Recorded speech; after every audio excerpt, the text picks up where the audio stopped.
guys, gals, and non-binary pals, and welcome to the SCC. Nice little morning broadcast for you here on a beautiful, I assume, Friday. I haven't actually looked outside the window. Maybe I shouldn't be lying about the weather. Could be rainy. I don't even know. Charlie, how's the weather outside? It's not rainy. It looks beautiful. Hey, it is a beautiful Friday. And you know what? Even if it wasn't, we've got some beautiful SMITE for you to watch over today. We're going to be starting out in the SCC, as you can see, and of course watching one of those European matchups. In fact, if you're wondering what exactly the week looks like ahead, we actually have the schedule that we can just go ahead and show you, and so you know what you can expect. Like I had mentioned, it's 11 a.m. here, at least in the, Eastern Daylight Time, because of the... Look, we can go on a long rant about daylight savings time. Maybe we should save that one. 11 a.m. here, that's going to be the SCC EU that we're about to kick into, and we'll talk about the teams in just a second. A little bit later, around 1 p.m., SPL is going to be starting. Hounds, Leviathans, then afterward, the Warriors, the Ravens. That's a matchup that I'm personally really looking forward to. And, of course, to sandwich the day, the NASCC community broadcast will close things out. And you'll see kind of a repetition so far throughout the Saturday and Sunday, right? Sandwiched by the SCC with 3 big SPL sets in between. Also looking forward to Kings versus Ravens. That one's on Sunday. A lot of good SMITE that's going to be happening this weekend. And so I absolutely recommend you sticking around and watching throughout it all. But it all starts here.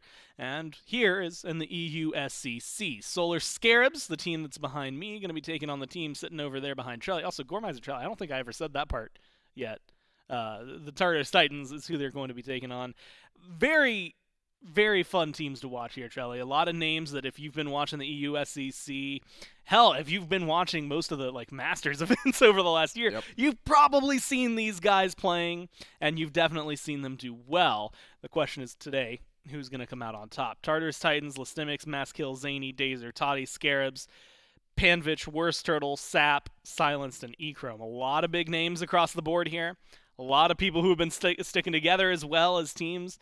It feels like it's going to be a real toss-up. Yeah, I think in a matchup like this, it's going to come down to the early pressure as per usual. In a EU SEC match, usually these games are going much longer, but if a team can pull ahead early, if they can get that jungle lead, it's a lot harder to make that comeback. It's a lot harder to team fight into that.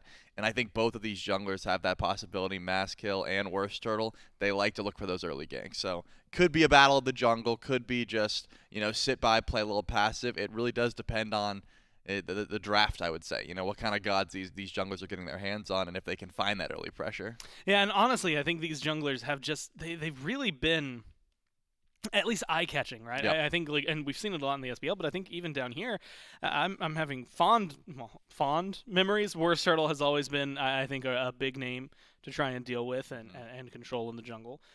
Maskill literally started last season with a pentakill, though, right? That was they came in, I believe. It was a 2-0 set. It better have been. He gets a pentakill in game number 1. It was a very interesting way to start the season, especially considering where we ended up, right? Seeing some of those EU SCC teams at Worlds even causing a little bit of trouble for players. So I'm excited to see what those two have to offer for us today. And without further ado, we can find out what they have as we get into picks and bans for game number 1 between the Titans and the Scarabs. And just saying that phrase already, Charlie, takes me back. Only a few months, but it does take me back as the two brands continue waging a war against each other. And the Scarabs, I guess in this case, trying to repel the history of the brand and build something new. Yeah, I like that word, repel. They are trying to just say, hey, we're not the Scarabs of old. We got this new roster, we're in the SEC now, that sort of thing, trying to make a name for themselves. And I think they've done a good job so far. But beating the Titans would be a good look for them. So they're going to start off actually with an Agni ban. More targeted, not something that you usually expect in the SEC. I would say that it's more you stick to the broad, sweeping meta bans. You try and take out those first ban situation. But Agni, I guess Zarket is definitely one of the top junglers around. But that seems like a target ban. They don't want to deal with Zany on the Agni. And it's one of those things that the Heimdall also falls into that category, which is more so just Echrome for anyone who's maybe new to the EU SCC. Echrome has been, I think, the player with the most Heimdall banned against him, maybe just ever, as far as I'm concerned. It was a win condition for them. I think I had said that exact same phrase, though, going into like a world set where he played it and did not necessarily look that great on it. So maybe metas are dependent, maybe opponent dependent. But it gets banned out here alongside the Nox, the Tartarus. You had mentioned the Sarkett, the AMC, and the Agni. And we get a Yemoja for the first pick. I mean, look, if you're playing the tier list, that one's pretty easy, right? Yep. Yemoja's going to bring that healing you want, incredible team fight presence, and still one of the top dogs in support. So I see no reason why the Solar Scarabs don't prioritize that one. But on the other side, you are giving up that Vamana, which has had some great presence in the solo lane, but more recently, some great presence in the jungle. We'll have to see if that's something that Maskill wants to take, or just hand that one over to solo and say, Listemics, hey, you can pilot that Vamana. But the Ishtar, interesting, because I think more often than not, the Cernanos has been taking first pick slot over that Ishtar, but it looks like it's still a preference thing, and the Titans are going to value the Ishtar just a little bit more. I was wondering if Marty was going to make it through, because I'm more really just curious if his precedence in mid was going to show up, or if we were going to see him thrown into the duo lane. That's definitely been the conversation over the last couple of weeks. And I think what we're about to see in this upcoming week is a lot more mid than maybe long lane. But he's banned, so we don't even get to think or talk about that right now. You had mentioned it, though, with the Ishtar gone, creates an interesting dynamic in the duo lane. Guan Yu locked in, so the front line already there. Wow. And Hachi, of all people, gets locked in alongside him. Not a god I expected to see when Barracuda's not playing. Yeah, it's interesting, but now the Solar Scarabs have 2 more horses than the Tartarus Titans, which could, How many horses do you have in this race? I mean, that's literally like the expression. That's what I'm saying, and I think it's a great team fight initiation. This is a done deal, dude. We don't even need to watch the game. Yeah, we figured it out. The Solar Scarabs have the comp down. I think the horses, jokes aside, do bring a lot team fight-wise, and I think that's the reason you're picking Hachiman. He's incredibly safe, but he provides that initiation during a team fight that, maybe the Ishtar just doesn't. In this case, she's got a great stun, but doesn't have that same level of either chase down or retreat potential that Hachiman has. Well, they lock in the Aphrodite for the Tartarus Titans, a pick that we've gotten to see kind of sporadically, right? A couple of nerfs thrown her way throughout the last few months, right? A huge buff into a nerf, into the bonus nerf, I believe, as well. So a couple of changes that have been thrown towards her, but at the end of the day, still does Afro things. We'll see how well that works out. Undying Love is still a hell of an ultimate to have. Yep. And so hopefully that'll be helpful, presumably for the duo lane, though we've seen some flexibility out of it. Bans that come through. Chang'e Ao Kuang is a very interesting duo dynamic to be banning out. On the other side, Hades, Hebo, a little bit more of the standard meta. And so the Titans still presumably looking for... I was going to say their jungler and mid laner. Yeah, my brain stalled for a second when I was like, wait, there's already a mage. Why'd you choose another one? Duh, it's because I was just talking about her being support. They get the Merlin, who we've been talking a lot about lately, just as a burn machine. Yep, he's just going to have decent pressure in mid. If you can get through that early game that's a little bit slower, he's going to be just fine. I'm wondering who this Aphrodite is going to be kissed to. At the moment, it seems like Vamana, but I tend to like more hard carry style junglers in that role. So if it is going to be Vamana, you have some fall off late game, but maybe the Aphrodite is going to bridge that gap. Yeah. The last pick could be telling about if it's going to be Vamana jungle or going over to the solo lane. On the other side, though, the Nemesis and a Persephone hover. That's and Locket. That is interesting. We haven't seen a Persephone in a while. I think I just did a tier list with BMT, who put Persephone very low on that list, saying that because the map is so tight and there's all these corridors and her one doesn't go through walls, it's hard to find value. Yeah. Looks like the Solar Scarabs are trying to disprove that. Sap going to take it, and with the Odin. I mean, I guess you still could Odin jungle, but that tells me Odin more likely going over to solo, and then Aphrodite. Late game kiss to a Vamana could definitely run through a game. That immunity does tend to help and sort of alleviate that stress of how I'm getting crit for so much late game. Colossal Fury isn't enough to keep me alive. Well, now you got Undying Love. Now, that's I think the question, right, to come into this is how well will the Vamana do? We were talking about the jungle coming into this versus the Nemesis on the other side. If you're looking for someone to shred those prots, you finally got it, but Persephone throws me for a loop, right? Yep. You had mentioned it. Haven't seen her in a while. Depending on who you ask, they'll say that's a good thing or a terrible thing. And I guess we'll get to find out how well she will do here. As we jump into game number 1, it's Scarabs, it's Titans, it's Dave, and it's J-Mac. That's right. What a lovely combo we've got for you on this early Friday morning in the SMITE Challenger Circuit over in EU. Solar Scarabs against the Tartarus Titans. J-Mac, this is a Scarabs versus Titans. This was a grudge match of ex-teammates, and brand history of past. Now moving into the EU SEC, and with the EU SEC really starting to unfold now, and look forward to the next couple of weeks. Each of these individual matchups, of course, very, very important. I look at this Titans team. Lastimics, Masskill, Zany, Dazer, and Toddy, some players who have played together in times of past. And I think J-Mac have a composition. Put this Aphrodite behind a hyper carry. Could be a good team fighting comp.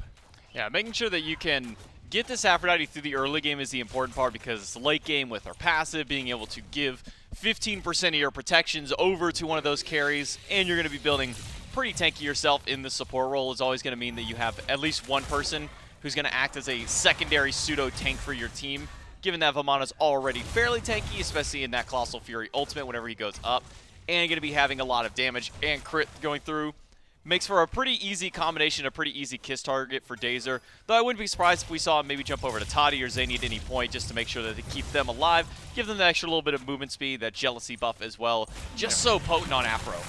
Man, goodness, Sap has just been under pressure early in this laning phase. Not often we get to talk about heavy action in the first minute and a half, but it's often in the mid lane when we are talking about it. The 2v2 in mid has opened the door in the current meta to early kills, early pressure. Sap already lost the beads, and it was, I guess, just the threat of a pullback in from Zany that got that off of Persephone. And I think worth looking at Persephone, because it's not a pick we have seen often. Trelly just talked about the tier list and how unvalued maybe Persephone felt to BMT.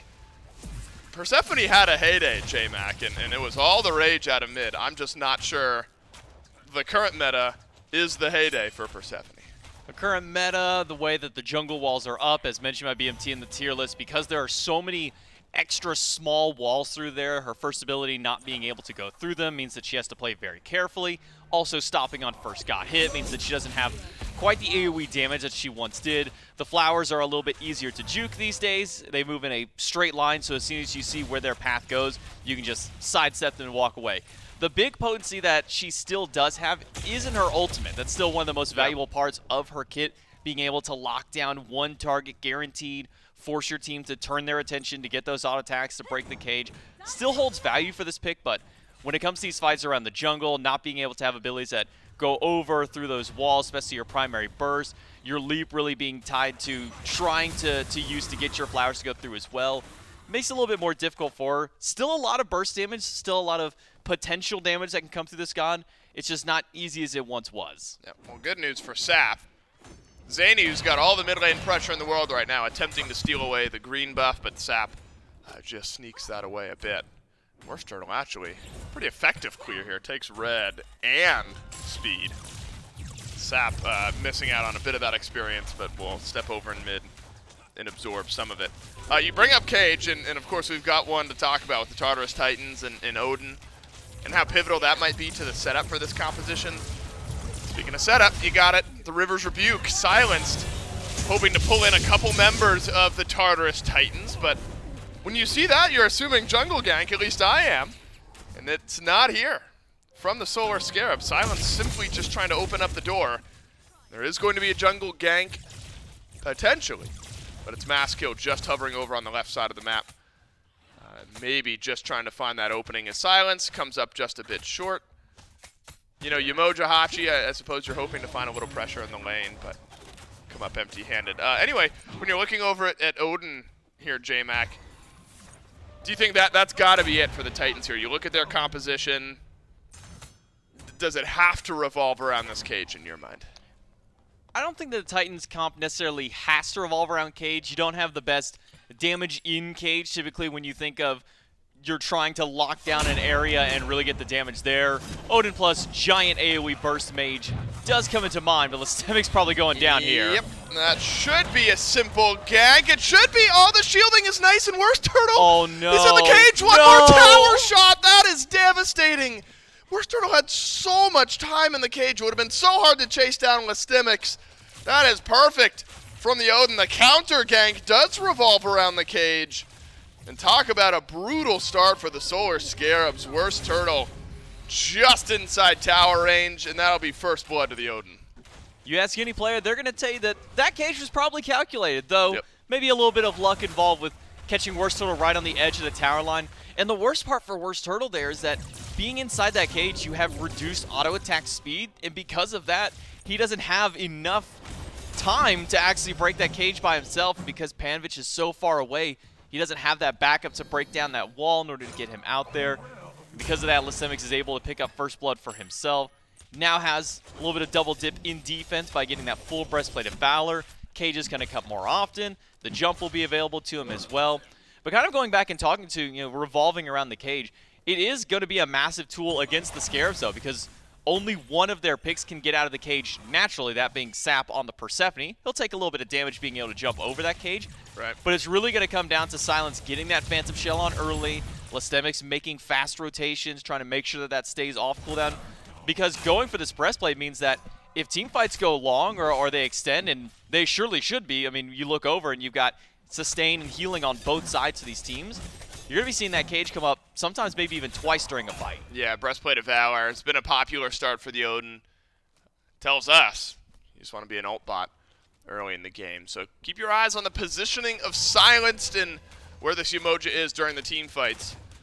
And really a good turnaround for the Titans, finding that first blood, because the Scarabs were starting to creep away with the gold lead just a bit.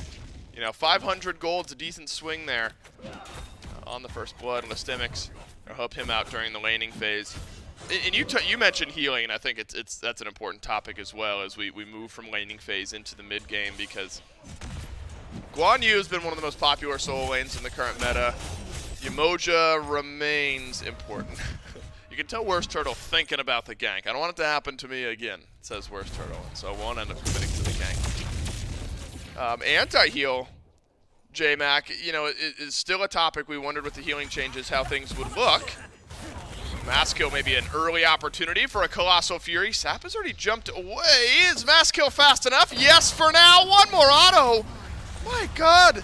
That Vamana damage early in the game, I think it's caught the Solar Scarabs a bit off guard. It'll be a double for the Vamana. That is just Golden Blade in tier 1 of the Katana. Echrome in trouble on the other side of the map, silenced. I don't know if you needed the Rivers review, but it's certainly helpful. Putting a bit of pressure over onto Toddy. And a stun now might actually turn this 2v2 around. Toddy dodges the damage. Really then what we've got to talk about, the double kill out of the jungle for Masskill. And that's just the benefit that Vamana out of the jungle has compared to the solo lane. Sure, you're getting the Golden Blade, but having this speed buff available makes you so fast in the jungle, being able to chase them down, especially because the fight happened around those mid-harpies. Getting the kills on those bumped up Masskill's movement speed just a little bit, really let him go for the continued chase down to the Sap. Even though Sap does have a leap on his Persephone, it's not going to get him very far. Should be okay. Doesn't have Colossal Fury, but do have to worry about the Grasp of Death. Worst Turtle does not have Divine Judgment, but maybe he still wants to fight. Silence is also just around the corner. Masskill, 15 seconds away from Colossal Fury, and it won't arrive. Silenced with the kill onto Masskill. Solar Scarabs find an opening. That is actually pretty simple. Just read the positioning of the Vamana. Luckily for the Titans and really their jungler, J-Mac, was not a 3-0 shutdown. Just a couple of kills. Maybe more of a nuisance than anything in the jungle. Honestly, just more than anything, good on the Solar Scarabs, recognizing that the dash was just used, canceled, and being able to then use the blink after, so Masskill wouldn't have his escape. Worst Turtle and Ice Silence then just walk up and make sure to CC chain. You can see he was only about a second or so away from getting that dash back to him. Would have possibly been able to get out at that point, but unfortunately he just gets caught there. Also, not to even mention, one thing I forgot with Masskill was going for the Wing Shard, gives him that extra movement speed again, so he's just so fast in the jungle. And I wouldn't be surprised if Masskill held on to this Wing Blade a little bit, or this Wing Shard a little longer. Worst Turtle ganking the duo lane. Stun is through, man. That silence big from Worst Turtle, and a stun on the other side as well. Scarabs find one on left, but it looks like Masskill has gone mid. Gotten a kill onto Sap as a return. And that's got to be important from Worst Turtle. Masskill has already thrown down the gauntlet a bit on this Vamana. And so as an enemy, as an opposing jungler, you feel like you've got to try to keep pace. And maybe a good target and a good opening. J-Mac, you talked about the Titans needing to get this Aphrodite out of the early game into the mid game. Maybe makes it a good target for Worst Turtle.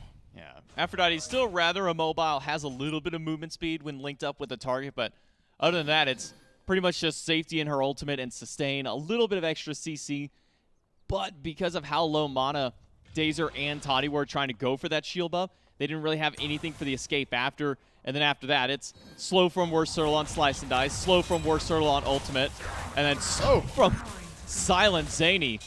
Really showing off the power of Merlin up against Sap 7. Once that leap is down from Persephone, she's essentially a sitting duck, especially with no ultimate available used earlier on. And also the 3-level lead certainly helps Zany. E-Chrome is going to have a Merlin running at him. Had 4 members of the Titans at that. Now with 2 kills, Titans an opportunity to really build up their first big lead of the game. Remember, they've been doing well in the fight department, not so well in the out-farming department. This Gold Fury will go a long way. Worst Turtle's not going to attempt the steal. And so 2 kills plus Gold Fury for the Titans gives them their first 1,000 gold lead of the game. They played so effectively around Maskill on this Vamana. And really, J-Mac, we've gotten to a point where the difference between a very in-meta mid laner in the Merlin and a slightly more unique mid laner in the Persephone maybe starting to show a bit. 0-3 for Sap versus the 1-0-4 for Zany. Persephone just not really performing up to scruff as far as damage is concerned either. She really does take a little bit more time, even more so than Merlin, to really get her damage numbers online. She really does need 3, maybe 4 items before her actual abilities hit. Also just harder to hit abilities compared to Merlin. I mean, you look at Merlin, Fire Stance, you got a channeled fire flame coming out of your hand in front of you, drop down the conal and kind of blocks off a path they don't want to walk through. Ice Stance, same way. Blizzard completely blocks off an area throughout the Frostbolt. Very short, very fast burst cooldown. There's just so many cooldowns available to Merlin, and the Ratatouille being as strong as it is, Zany having it this early just means that he can get the most value from his abilities, because you'll go from taking maybe 200 damage from a Blizzard tick to all of a sudden taking 250 damage from it, and you have no answer back to it. Maskill, he's linked up with Dazer here. That means this Vamana can get a bit more aggressive and Undying Love if necessary. And maybe, yes, just to get Maskill out and alive, but Silence not out of the woods yet. Maskill kind of second-guessing how long he could stay underneath that tower. Still gets the kill on a Persephone. 0-4 now for Sap. That is brutal on Persephone. And this is maybe all Panvich can really do, try to counter-push out a tower, but will not even grab the tier 1. That's Pyromancer into a mid-lane rotation, another kill. Now's the time, though, for the Titans, J-Mac, to really start to expand on this lead, right? We have seen plenty of these individual kills. A Pyromancer's really nice. These types of plays, really where that gold lead's going to build. This is where the Titans have to continue to really push that lead that they do have by taking a Gold Fury and a Pyromancer, now a tier 1 tower on top of that. They've got a decent bit of gold that they can spend up, especially Lystemix if he goes back to base. He's sitting on 1,800 gold. Decent power spikes that can come for some of these.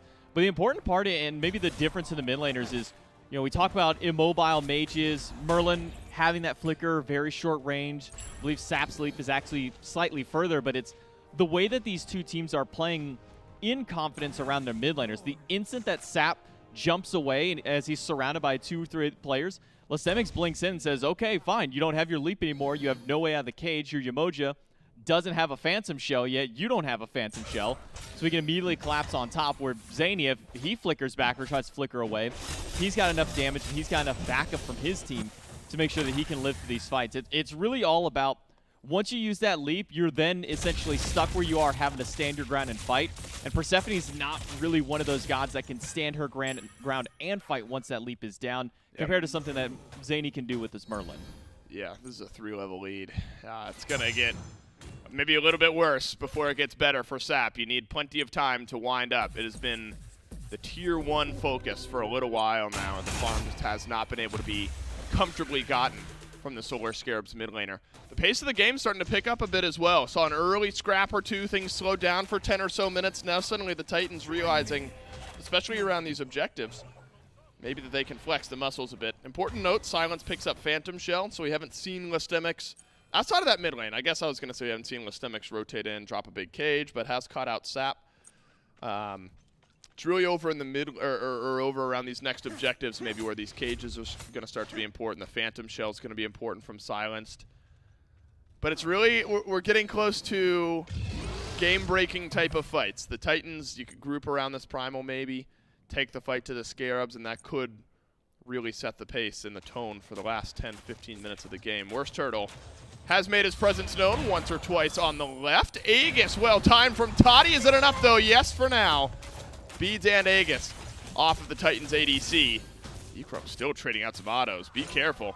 Enough shred there from this Hachiman. Good put Ishtar in pain. Ekrom eats a stun, eats some damage. Zany, though, has to flicker away. Aegis from Ekrom won't save his life. That might have been Divine Ruin, actually, that ticked down the last bit of damage on the Hachiman. Man, the Titans, they found their opening. I guess call it a counter gank, but a bit too much from the Scarabs. Dazer really just training wheels comboed Zany. Walks up, hits him with the entangling wings to root him in place. Once the root fades, then goes for the stun, then repositions to get the knockback. The Tartarus Titans are playing with confidence in their relics, in their picks. And now around the Primal Fury, Silence has steal potential low, but there is a chance, but Lestemix doesn't seem to want to let him inside at all. Primal Fury picked up by the Tartarus Titans. You're right, Silence attempting to step forward, but now it's Sap who has lost the dash, lost the Aegis, and Maskill has got a W key. Phantom Shell, all right, gets used by Silence, saves the life of their mid laner. But that is some heavy investment on cooldowns just to get out of the way of this Vamana. And J-Mac, there just hasn't been an answer. I mean, slowing down this Vamana, so important. Even one level behind. Worst Turtle was farmed so nicely, one level ahead of Maskill. But Toddy and Dazer, are they in trouble? Panvich with the ultimate cancel gets the stun onto the Ishtar, and when you're investing 4 members for 1 ADC and 1 support, you better be getting these kills. This could be a bit of an elongated chase. Dazer eventually will fall, and a 2-kill swing for the Scarabs on an overstay from the Titans. Yeah, but because you sent 4 players to kill the dual lane of the Titans, who weren't realistically that far ahead of the Scarabs, that does leave Pyromancer available for the Titans to go pick up themselves. So now Runic Bomb in pocket for Maskill. The Tartarus Titans picking up that Divine Ruin. It's one thing going back to what you were mentioning, Dave, on anti-heal, dealing with some of the sustain. Both mid laners picking it up, but again, it's really ease of application of damage. Zany, he throws out any of his 6 damaging abilities that he has, or even does a stance switch in the face of the opposition. He applies that anti-heal immediately, where Sap has to try and maneuver a little bit more, takes him a little bit more time. Immediately throwing those flowers out, important to note that the damage when you summon the flowers in, the little circle that spawns will apply anti-heal, but the actual flowers chasing you down will not do so. So because of that, it's not as easy in the middle of a fight compared to Zany, able to throw out either in that Void stance, throwing some of the damage out there, throwing the Blizzard or Frost Bolts out in the Ice stance would make it so much easier. So in the team fight, Zany has better answers to the sustain that Panvich and Silenced has. But that also being said, still being 2 levels down for Sap 7, it's so difficult for him to even stay alive in half these fights. The fact that he hasn't died again since we really saw that mid lane gank is maybe a testament to how much the Titans are kind of maneuvering around the mid lane at this point. They don't really see as much value in Sap 7 at this point. Could come back to bite them if they don't pay attention to this Persephone, but now that we're starting to move more towards these jungle fights, that's really where Persephone loses a bit of her value. I thought the Scarabs, they have farmed so effectively, they have just not gotten anything done in team fights. Sap, my goodness, being W-keyed by Maskill. Just a couple of autos is all this Vamana needs. A shell used by Silenced. And Maskill just couldn't close the gap. Now, is there counterfight potential? This is where the Scarabs have really made their money. Lestemix with the cage. Blocks off a few, and it's a nice cage at that from the Titans solo laner. The Scarabs thought they might have had an opening to fight back in, and it looks like we'll take a bit of a breather while these ultimates come back up. And I mentioned the Scarabs farming because all of the fighting feels like it's been so effective from the Titans. But the Scarabs have just not fallen that far behind. Dazer eats the ultimate out of Sap, and in all likelihood puts this Aphrodite in range of death. Gotta be right in the River's Rebuke. No, Dazer used the Phantom Shell, gets out. That is awkward. The Scarabs just never fully committed. There was no undying love. And somehow, after all that, no deaths on either side of the board. I gotta imagine at that point the Scarabs are thinking, okay, he has Phantom Shell. We haven't seen him use it. He's probably just gonna pop this, and we don't really have the chase down. But your team can also walk through the walls. It's not just Silence who can go through his own River's Rebuke. So maybe questionable that they didn't commit for the kill on Dazer. Maybe worried of what was on the other side of the River's Rebuke that they couldn't see lurking inside the jungle. So I guess you can say discipline from the Scarabs for not chasing out that kill, but Dazer had to break the cage by himself. A full 5 autos from an Aphrodite. Takes nearly the full 5 seconds to break down at that point. That should have been a kill on the Aphrodite, but lack of commitment from the Solar Scarabs may come back to haunt them as Fire Giants started up by the Titans. Yeah, Titans have just felt more decisive this game. This is another example of it. Full 5 grouping at FG. Oh, the cage. Devastating for a Guan Yu on Cavalry Charge. Able to use 1 ultimate, get 1 kill, and now have a 5v4 with a slight gold lead around FG. The 21-minute mark. Pivotal now as a Runic Bomb in the back pocket of Maskill could get used for a bit of confirm. Without the cage, where's that initiation? Is it just chase down? It must be. Worst Turtle dashes away from the root, but Zany gets a kill onto Silence. Now 1 by 1, the Scarabs are in trouble. Though Toddy has been killed off by E-Chrome, and that maybe limits some of the burn, but I don't think the Titans are concerned. It's only Worst Turtle on the map, and the Titans get a 4 for 1. The most important thing about these last couple of Phantom Shells used by the Scarabs, not even able to be used in the last fight because it was down, is just because that Maskill has been walking at SAP 7 the entire time and forcing the shell not as the Phantom portion of it, but just for the shielding. And so they don't have it for these cages. So Panvich, when he goes in to initiate, gets caught in a cage, has nowhere to chase down and gets taken away. Jumps in again to try and escape this time around, gets caught in a cage. There's no Phantom Shell because it's, by the way, still down, and Listemix has an insane amount of CDR in his kit to allow him to have that cage on such a short cooldown. Should be a kill on Zany, but with relics available now, that's a kill to him. No reason he should live there, but it's really just come down to the fact that Maskill alone is forcing away Phantom Shell just to be used for the shielding, as opposed to the intended purpose for Phantom Shell, which is to escape the cages that Listemix is dropping. And Maskill's got Mantle of Discord now. Haven't seen this item overly built. It's still good in really specific scenarios, and maybe Maskill sensing that on some of his chase downs. Still dropping slightly low. And a little extra CC is always going to feel nice. Now, this is a 5v4 for the Solar Scarabs, but they are at a gold deficit. Maskill will chase forward outside of the cage. Stun. Won't roll through from Toddy. Just the threat. Maybe trying to disengage the Solar Scarabs. So it ends up being a pretty impactful kill onto Zany. Gold Fury actually might feel nice if the Scarabs can get it. Shrink up a bit of the gold lead. But the kill onto the Merlin actually feeling a bit more impactful when you look at a moment like that, J-Mac, where Titan's clearly not comfortable grouping as 4 and doing anything with that FG. And so the Scarabs maybe effectively only now have a minute and a half left to burn off of this FG buff, and the Titans may be considering, we got a tier 1 we could maybe group for, work down some more of this map, but the first Fire Giant to the game largely left to the wayside after an early pick onto the Merlin. Bit of a dirty pick for a Maskill as well. Hovered there by Doug. Thanks so much for on the Mantle of Discord. Whenever you drop under the HP threshold, you get a nice little CC immunity as well as a stun around you. Yep. And it's really going to help Maskill for one of 2 things, and it actually can help him in both regards.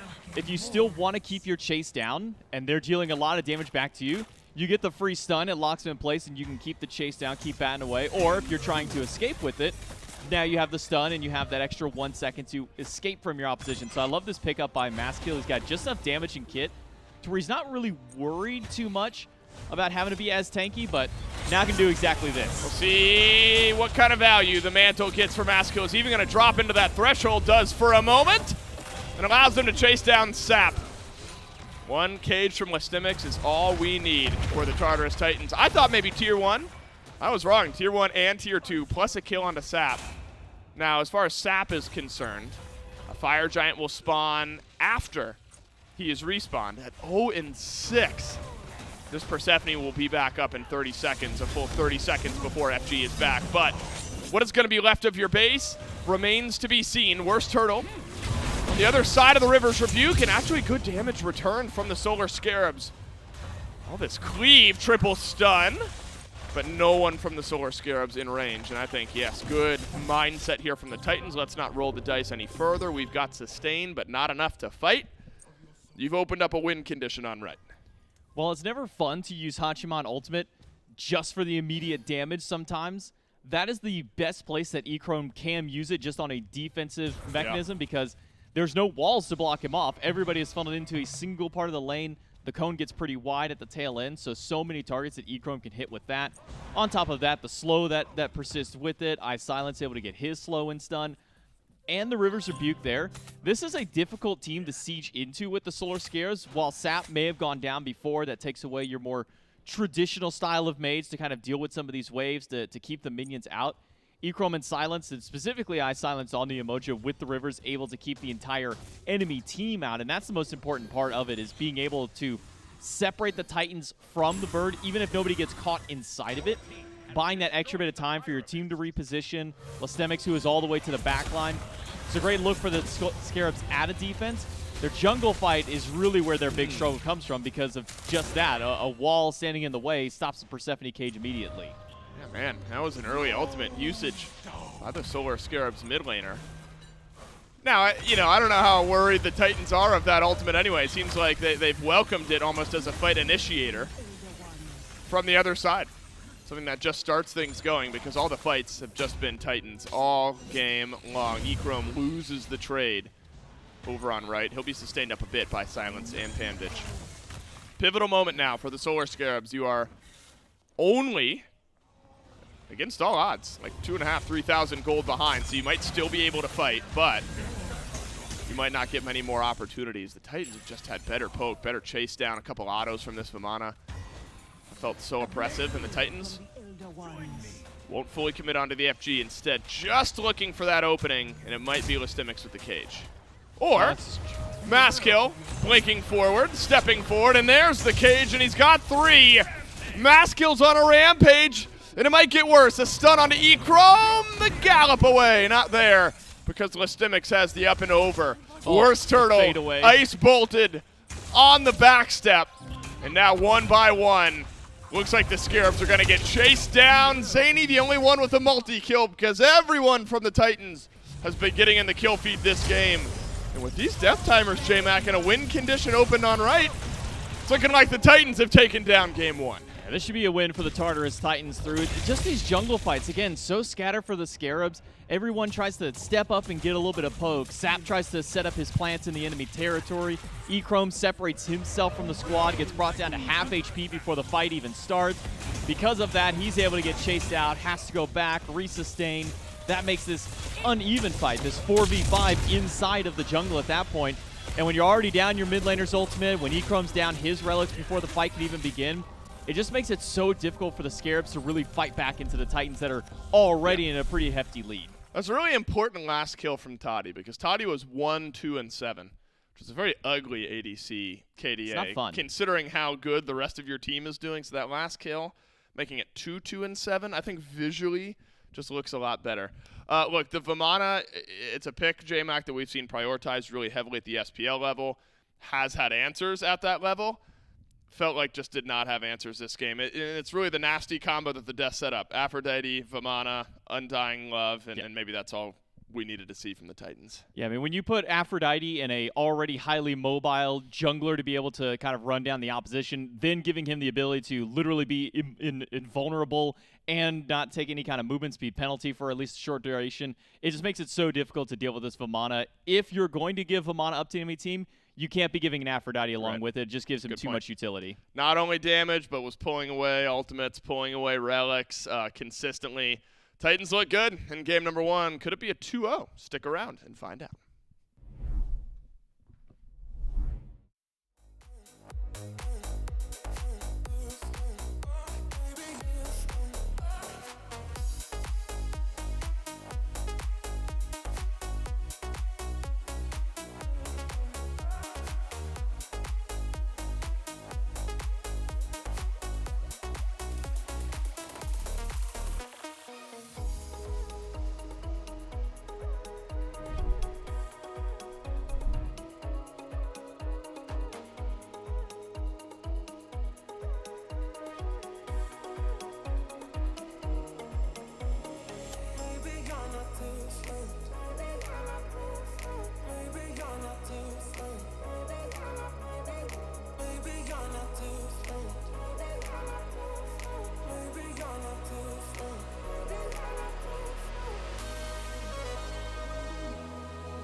Well,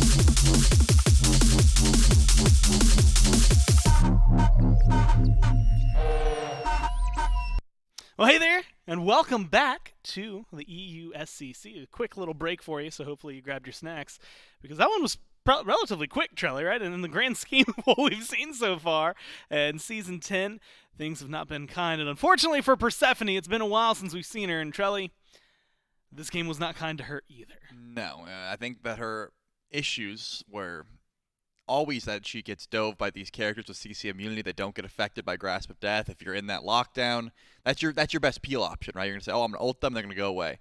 Maskill doesn't care about that. You know, Vamana just simply stomps away and says, hey, I have CC immunity, I'm not going to get locked down. And it turns out the peel was also not there for Vamana, and I think that's one of the reasons that this pick is just so strong in the current meta.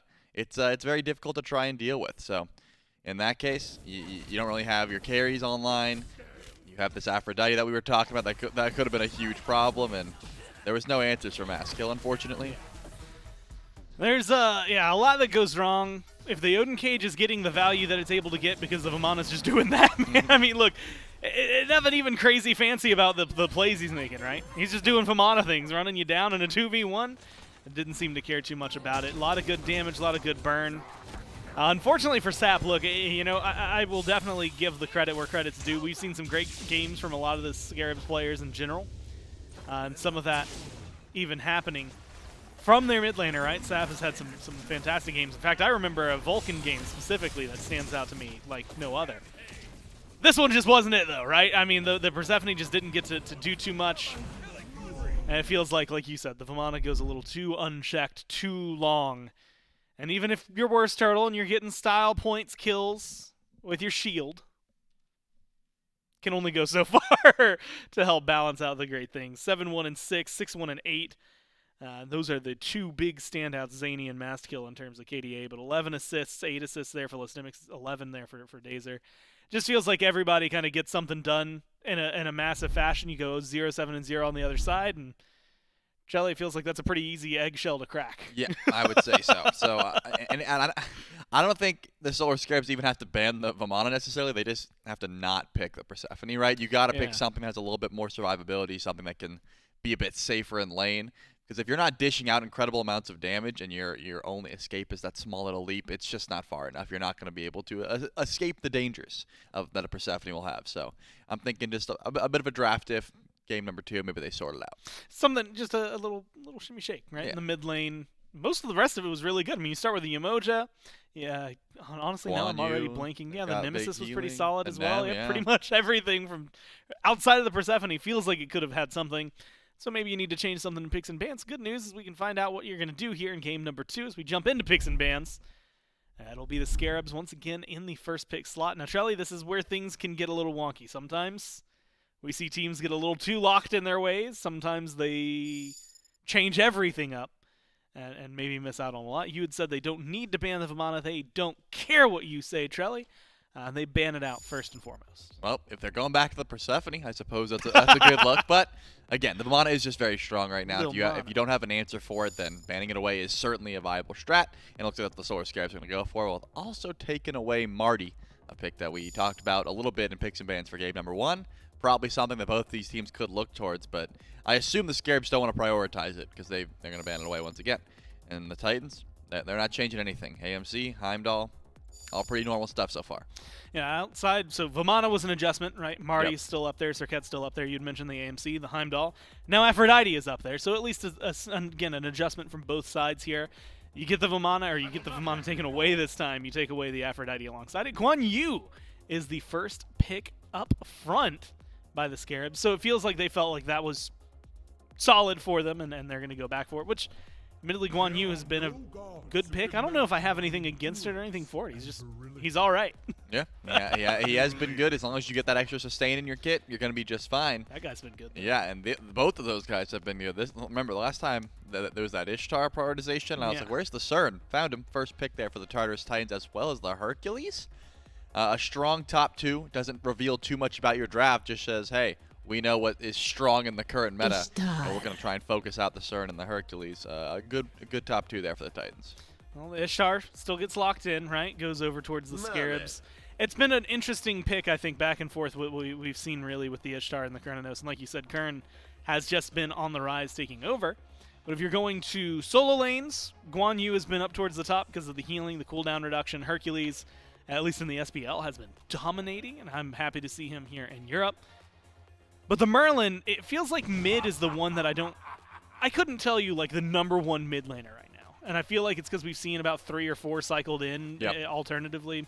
Actually, I'd probably say Marty, but he's banned, so you got to go somewhere else. I think if you're going to get the burn from Merlin, I like the matched with the burn from Agni. Nice. Did you intend that? Yeah, I was halfway through. I was going to say the burst from Agni, and then I was like, wait, he's fire. Like, you got to, like, thematically tie these together. Yeah, makes sense to me, and I think you're right. Mage-wise, there's no immediate, hey, we have to get this mid laner. It just seems like with the itemization right now, a lot of picks can work, but I tend to agree. Marty seems to be in the forefront of that conversation of who you would want in mid lane if you can just pick whoever. But the Nox and the Yemoja taken away. So remember, the Scarabs prioritized support very early on last game. This time, leaving it for a while. A few bans going over towards that support. So maybe Silence is going to have to dig deep into the God pool. It looks like now Kwang, that was banned away last game, is not going to be this time around, and the Titans are going to be able to pick it up. They get that alongside, I would argue, 3 picks that have been pretty much not exclusive, but very strong in the SBL. Yep. And so, I don't know, it's starting to feel a little dangerous, right? And Kwang, we've seen what he can do. He gets off to the right start. It can go downhill quickly. Daji locked in the answer, which helps out a little bit, right? Not a lot of CC immunity on the other side. Going to be forcing a lot of beads. It's one of the dangers whenever you have a Daji. And the Terra locked in to close things out. So even though the Emoja's already gone, Capri gone as well, you still get a pretty high priority support. Yep, you still get that amount of sustain that the Yemoja would have been able to bring to the table, so... still a very solid draft there for the Scarabs. You were talking about that Daji pick, and I think it gets a tremendous amount of value here up against the Titans. But the Kumba last pick, that's interesting. I mean, don't get me wrong. It makes Daji's life miserable when you're in the backline and you just get slept and thrown up into the sky, that sort of thing. But I don't see the big burst follow-up. The Agni Bombs are great, but, you usually want like a Cuckoo ultimate, a Scylla ultimate, something like that waiting underneath the Kumba. Whenever we get to talk to these SPL supports, they don't rate Kumba that highly. And we saw a Kumba game, what was it, 2 weeks ago, that did not leave me very happy with how it ended up. I'm sure, actually, Aurora, former Titans player, not too happy with that one either. Maybe they want to leave that in the back. We'll see how well it does here, though, as we jump into game number 2. I don't know. Kumba, I always scratch my head a bit. That's a sleeper pick right there, Dave. All right. Look, we are an hour and 50 minutes into our weekend. But you know what? I'll give you that one, J-Mac. You're right. It is a bit of a sleeper pick. Because I fall asleep every time I watch a Kumba Karna. Because J-Mac, I have zero competitive faith in Kumba, because I feel like every time I see it, it just gets owned. And maybe I've just got to keep an open mind and an open heart and let love back in for Kumba Karna. But it doesn't have the results. And I think because of that, I tend to be a little worried whenever I see Kumba locked in. There are a couple of compositions that Kumba really works well into. For that reason alone, being able to mez out channeled abilities is one of the more potent options that he has available to him. Sure, it takes a little bit to get it through Sap. Whoa, that's a lot of damage. Sap is going to get autoed, and it's Zany on first blood. Worst turtle. Whoa, but still fighting forward. Last bit of mana that he's got. Yeah, Vasquille and Zany simply can turn this around, but the minions will send in some damage. It's a double kill to the Agni right off the rip, 1 minute and 20 seconds into the game. That is a brutal start for the Solar Scarabs. I was wondering what in the world Worst Turtle was doing, sticking around. No mana left, and Vasquille and Zany thank him for it. I think what Worst Turtle was hoping for there was that the minions would back him up. He had a full minion wave nearly to really help and support him in going for that chase, but he just didn't commit to it. Toddy on the back end of the Mez will get the beads off of both Silenced and E-Chrome. That's a value. Look, I've never doubted Kumba, not once in my entire life. I've been a Kumba lover. S-tier support. Since day number 1, I've never questioned it. That's some value there. Perfectly in sync on cooldown are both of those beads. And Fortunately, maybe for the Scarabs, it's super early in the game. And so Maskill, not yet level 5. So could have an opportunity to gank left now, but good application of pressure from Dazer. We'll see what Maskill gets done here, as there's going to be a bit of a collapse from Worst Turtle and Panvich. I was going to say Flicker and then Dash. I don't know what that ability is called, to be honest with you, but he got away one way or another. The Ao Kuang did. Need some time to wind up here in this game, and maybe around blue buff he'll find some value. Sure does. Drops it, and a nice invade for the Titans. The old water illusion from Ao Kuang, being able to get himself out. Mostly just because he leaves a water illusion of himself behind. As he I've never been fooled teleports by away. that, not even once. It's a bad illusion. Now, I will say, you can kind of tell which direction the Ao Kuang is going, because the illusion will point the same direction that he flickers away to, but we've seen some cases where you flicker 2 steps forward and then immediately start walking the opposite direction. Not often you can fool somebody, but maybe kind of going back to the Kumakarna pick a little bit, up against Panvich and Worst Turtle in these mid-late game team fights, being able to stop out the channels of Tallow Assault, which is so good for shredding prots on tanks, or even getting squishies to your true damage, or being able to stop that 1,000 cuts from Worst Turtle as well. So that's a great utility, but also just because it's good at really locking down telegraphed gods more than anything else. Eye Silence on the Terra, you see Monolith goes down, you know immediately he wants to dash in, prime break that Monolith, get the root. If you can catch that Mez in time, kind of predict the dash coming through, you can stop that from going through. Now Eye Silence has nowhere to go. And as we saw earlier, the root so potent at being able to lock down gods that have already used their mobility, don't have CC immunity, or don't have purification beads. In this case, still 40 seconds where those are back. I would love to see Maskill come to this dual lane. You have one god in Terra that doesn't have CC immunity in the kit at all, so has no way to try and predict the ultimate from Maskill. But I think maybe the threat from Worst Turtle being there as well, because Worst Turtle also has so many primary targets to go for with ultimate. Maskill, though he does have CC immunity on ultimate, has to hit another god in order to get it. Zany doesn't have any CC immunity, and Toddy doesn't either. Dazer is a very short range and very quick CC immunity. Not often one that you want to use to get away from dodgy, but certainly one that you can. I think Beads pressure more than anything is where we're going to see the value of these junglers. And I think that just at face value, Dazer has the most beads pressure on this map. Just wondering. Now those beads come back off of cooldown for Silence and Echrome. So while it looked nice from Dazer, didn't end up resulting in all that much. Actually, good pushback where the Solar Scarabs have maintained a stable level of pressure over on the left side of the map. The first blood and the second kill still carrying all the weight of that early lead from the Titans. Now, that was one thing the Scarabs did really well in Game 1 was falling behind pretty heavily in the kill department, but were farming really effectively. Even when it was 10-2 in kill, something like that, it never got all that ridiculous. Worst Turtle will confirm the blue buff. Early indicators show us that Maskill wants to be at this blue buff on cooldown. Worst Turtle goes forward, and that's the last thing Worst Turtle will do on this life. It's a killing spree for Zany out of mid. Agni, all 3 kills. Dazer, epic uppercut on the Sap as well. Flickers away. Slow out of Maskill. The last one.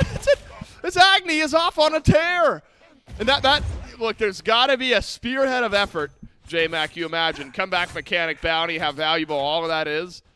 We got to get a kill onto this Agni, who's off to a 4-0 start.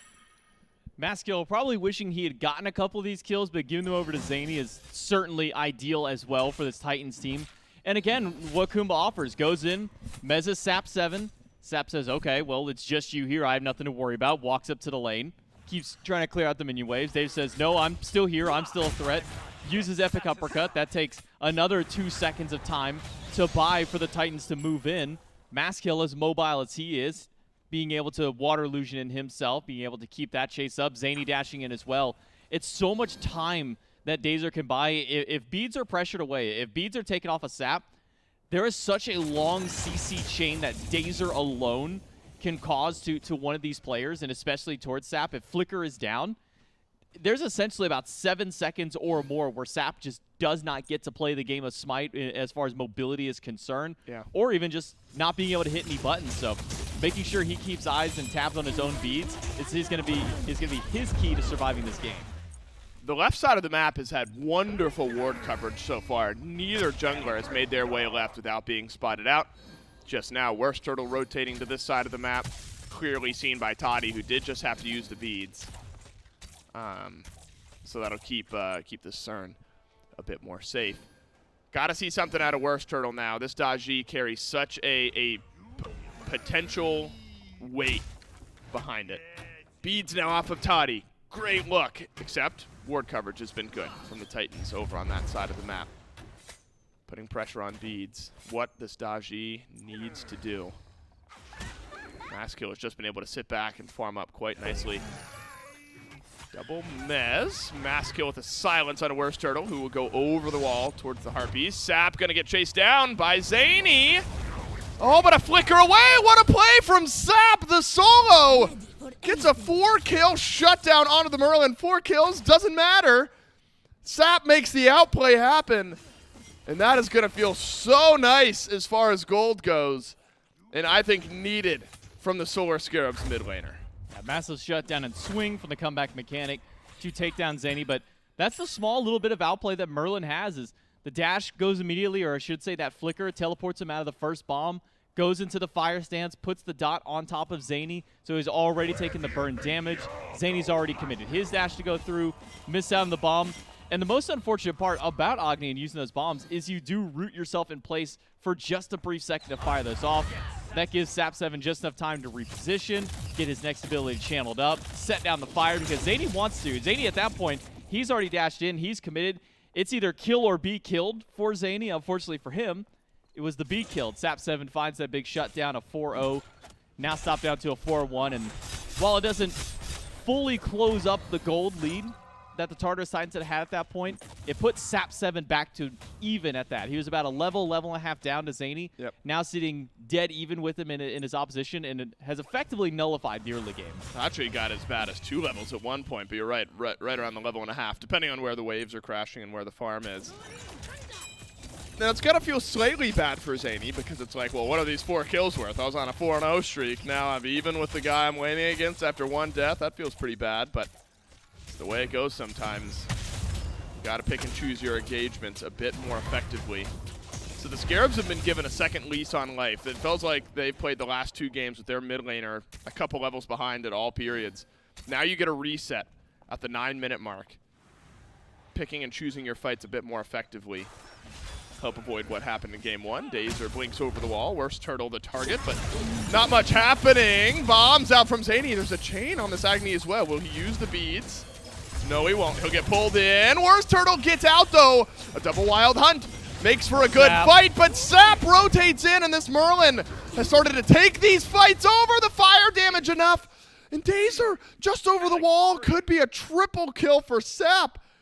After an 0-2 start, this Merlin has started to wreck the game. Dazer sets up perfectly for Zany to rotate in, gets the bomb, but never uses that epic uppercut. Had he used that before the Daji had the chance to go up on the Pal Lao, before Zany had rotated through, could give Zany time to get 2 bombs loaded up, drop it in the fight, and that should guarantee the kill on the Worst Turtle. Instead, because Worst Turtle doesn't die, gets to use the Pal Lao, gets to jump back towards his allies, it allows him to reposition and really forces the Titans further into the jungle.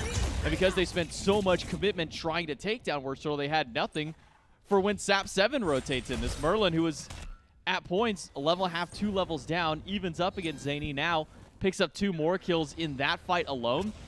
Merlin, even from slightly behind, still has a lot of damage, and going for the build that he has, the Spear of the Mag is going to amplify his damage on whatever target he hits first. Should that be a carry, not much they can do up against the Merlin at that point. At this point now, the Solar Scarabs, the ball is in their court. They can easily take down one of these Gold Furies. They've got a Hunter with crit. They've got a Merlin who's already got flat and percent pen to try and deal with the objectives.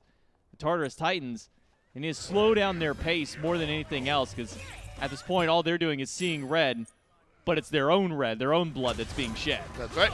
Could be the Pyromancer, though, on the other side. But Sap, everywhere Sap goes, turns to kills for the Solar Scarabs. Might turn to an objective as well. Remember, Merlin's so good at burning down the objectives. Deso Magus, a less than standard itemization start, but still one that apparently is feeling good. You get a little flat pen, a little percent pen, a little extra CDR. Not too shabby on the Merlin. Gold Fury Under the eyes of the Solar Scarabs, it's going, but it's down to half. Unless Toddy steals it away, which he does not. The Solar Scarabs will group. They will get the Gold Fury. And now they will get the lead for the first time here in game number 2. Solar Scarabs pull the objective. They recognize that the Tartarus Titans are all spread out throughout the map, not really grouped up to try and contest this one. Now Maskill has a chance to take down E-Chrome and doesn't even need to be in there at that point. That was all Toddy. Sets up for the kill a little early on the execute. Won't cost them. It's a double kill for Toddy. And a good answer back for the Tartarus Titans. Should there have been communication there from the Titans? Maybe Dazer just saying that Worst Turtle can't get into the fight. Go ahead and deal with the Tier 1 tower. Allows the Titans to now answer back to the Gold Fury. What swung the Solar Scarabs in the lead has now swung right back for the Tartarus Titans. An immediate dip back down. And actually even better positioning for the Tartarus Titans, because now they can steal away the jungle that was left up from the Scarabs. That's right. Not only farm for the Titans, but farm denial, so you count it as a big swing for the Titans. Pyromancer was considered by the Titans for a moment, but that was before the Gold Fury started from the Scarabs, and so the Titans never ended up actually getting that Pyromancer. A couple of kills for the Gold Fury, but Toddy with both relics brawling out nicely. Uses beads, uses Aegis. That'll keep Toddy alive. Worst Turtle. Maybe under threat from Maskill. Silence is here. Epic uppercuts onto E-Chrome. Beads off of the Ao Kuang. Aegis off of the Ishtar. Dazer keeps up his chase. I think has passive. Might need it because Maskill just barely gets the kill onto E-Chrome. Yeah, once again, Sap out of mid. Might be able to flip this fight, but it's just another clean pick for the Tartarus Titans. The ebbs and flows of this game, J-Mac. This is not what I'm used to seeing out of the European SCC. These teams loving the individual scraps. Honestly, should have been 2 kills there, but Toddy misses a single basic attack on Worst Turtle.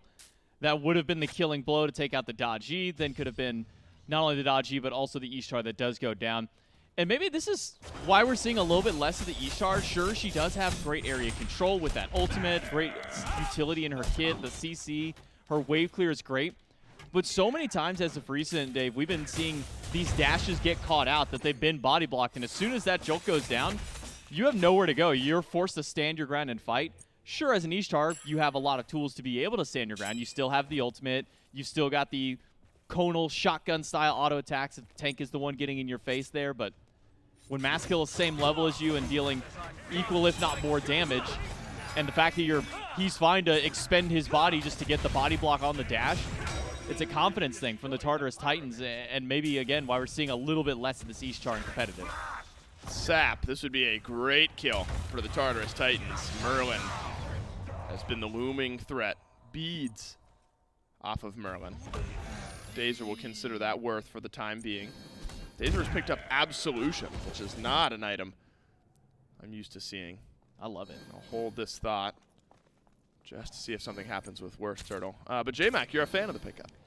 Specifically because the Kumbhakarna ultimate, while it will provide him CC immunity, he has 3 gods on his side of the map that without purification beads don't have a way out of this dodgy ultimate. So if he stands near them and uses this Absolution and uses his ultimate, he'll cleanse all of his allies who do end up getting hit by that dodgy chain or by the sun from iSilence. So it's just essentially a team AoE cleanse that he has available on the push of a button. His ultimate, sure, it's a bit of a hefty cooldown. You don't want to have to expend it. But if you know that you got a couple of carries without their beads, it's a great way for Dazer to be able to provide that safety for his squad. Stemix out of the solo lane for the first time this game. Silenced learns that the hard way. Half HP on the Terra. Oni Fury looms in the jungle. Solar Scarabs picked the Gold Fury up. That evened up this game, and we still stand at a relatively even 0.7 or so 100 gold. E-Chrome lives, and he'll do you one better. He'll get the kill onto Maskill. And an individual pick for the Solar Scarabs now suddenly makes this Oni Fury a lot less confirmable for the Tartarus Titans. And did not have beads, did not have to use Aegis. That is brutal for Maskill. There's no value in that trade, and in fact, you may end up losing the objective for your team. Still 15 seconds till he's back up. Solar Scarabs have an immense amount of damage around Oni, but they're trying to focus part on the Fury, part on the enemy team to try and zone out. Dazer half mon at this point. Worst Turtle with ultimate can make a nice wraparound, but again, with that absolution available, everybody on Daze's team should be safe from this dodgy. Here's your fight. Zany had to dash away. Worst Turtle lurking in the jungle. Double root is in. Worst Turtle W keys forward. First onto Zany. Could be another onto Dazer as well. Into the passive. But Worst Turtle not going to stick around. Not for much longer. Listemic starting to control the front line. Maskill back into the engagement as well. The Scarabs, they had their opening, but now it's closing a bit as the Titans have regained control. Execute onto Silence for the double kill. Maskill rolling. Listemics rolling. And it's all but a deicide as Panvich, the last on the map. I don't know if Silence just didn't realize he could have used beads to get it from the execute, or maybe realized that it would have been pointless to go because the chase would have been there. It would have bought some more time for the Oni Fury to go down, but either way, the Tartarus Titans, they step up with confidence again. Maskill took him some time before he was able to respawn, get back in. Remember, he died to start all of this out. Respawns to run back into the fight. Dazer buys so much time on this Kumba that Sleepy Time passive comes into effect, where what should have been just a nice and easy pick onto a support because of that passive of Kumba now allows or forces Worst Turtle into an awkward position. Says, okay, well, I pulled the dead Kumbhakarna back to us, but he's still alive, and I don't have the time to be able to get there and help out. Panvich, once he hit half HP, he immediately bailed out, and it just felt like the Solar Scarabs expended all their resources to get in, and then realized that we don't have the kill pressure that we want. We got Zany. That's the big win. We took down the maids. That's been giving us a lot of problems. But then they just had nothing left in the gas tank to get out. It was a slow collapse back in by the Titans. Listemics especially on this Hercules, showing off exactly why this god has been a top pick for so many teams. Finds a double knockup. Eventually forces out the Aegis from E-Chrome as well by throwing out the boulder. That zones 2 players out of the fight. Finds a double push at the end. Set up for a kill for himself up against Worst Turtle, who stuck by too long. Just great zoning by the Tartarus Titans. Silenced. Mezzed by Dazer. Earthen Fury used. Listemics has made an impact on these last few fights. Beads used to avoid the execute. Doesn't matter. Maskill's on a killing spree nonetheless. This Palou's got to be big if the Scarabs want to flip this fight. It's not. Listemics pulled back, but Panvich, hello. He's in the back line. Pyromancer rather. Gets added. That's a tanky Guan Yu. Double stun onto the root from Dazer. 1 for 1 as we stand. ADC for mid laner. Could be worse for the Solar Scarabs. It's actually not much for the Titans to go back and pick up because they have added the Pyromancer and their second Runic Bomb in pocket. You kind of see that just Dazer provides in these team fights, especially by getting a little bit of extra CDR into his build as well. Could go immense links for the Tartarus Titans, being able to get double mezzes, double roots throughout 2 different instances of that fight. Just gives so many opportunities to the Tartarus Titans. Just not enough damage yet out of Zany to take out some of these tankier targets. Really needs a little bit of extra % pen in the build to try and do it silence, to try and take care of Panvich. Only has the 10% from, or I should say the small percentage of it from the Rada Tahuti, that 8% at this point. So not quite enough to take down the tanks. Definitely deals with the squishy targets. Worst Turtle, Sap, E-Chrome, they walk up, get hit by 2 bombs of Zany. They're out of the fight, if not already dead by that point. So I think once we see this next item come online for Zany, which I imagine is going towards that Soul Reaver, we'll deal with some of that extra HP that he's not been able to deal with onto Silence and Panvich, and just has so many great tools to be able to utilize it. Zany is definitely the target for the Solar Scarabs. He's the one that they want to be able to take out in these fights because he's going to do the most area damage for this team. But Panvich taking out Toddy just means that objectives get delayed. By taking out the carry, the one that has already 2 full crit items and going in towards a dominance, or could be a hi-rez. We've seen both of those kind of be picked up. Means that there's no real objective play for the Tartarus Titans once he goes down. An important note, first couple of level 20s hit. Everyone else in the game at least 2 levels behind both Listemics and Maskill. So experience value has been reached now for the Hercules and by the Ao Kuang. That's going to start slowing down, though. So an opportunity for the Scarabs to catch up in experience in those 2 roles. Panvich only the 1 level behind. But really, Worst Turtle at level 17 fell way behind Maskill. Going to be a Fury spawning the next 15 or so seconds. Maybe that is where there's a little bit of impact. Admittedly, nothing happened in the solo lane this game, so I forgot there were solo laners in general, and then suddenly a Guan Yu and a Hercules show up, and I'm like, ah, yeah. They got something to say about this. Maskill. Yeah, this does not bode well for you, my friend. You got the Aegis off of Sap. Wonderful, but there's a Guan Yu there to call you out on your mispositioning. If the Titans lose this game, it's moments like that. It's giving away a free kill. It happened to Zany earlier on. It happens to Maskill right now, and you're putting your team in such a difficult spot where you're not able to really contest the Fury. So it's primal to the Scarabs. And now it might be a team fight to the Scarabs as well. Chase down commences. The chase down fizzles. Kill plus primal to the Scarabs.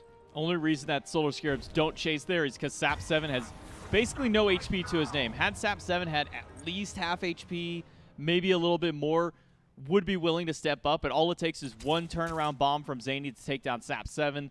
So the Solar Scarabs wisely will take their one pick and their single objective to kind of even out this game again, because we're approaching 23 minutes.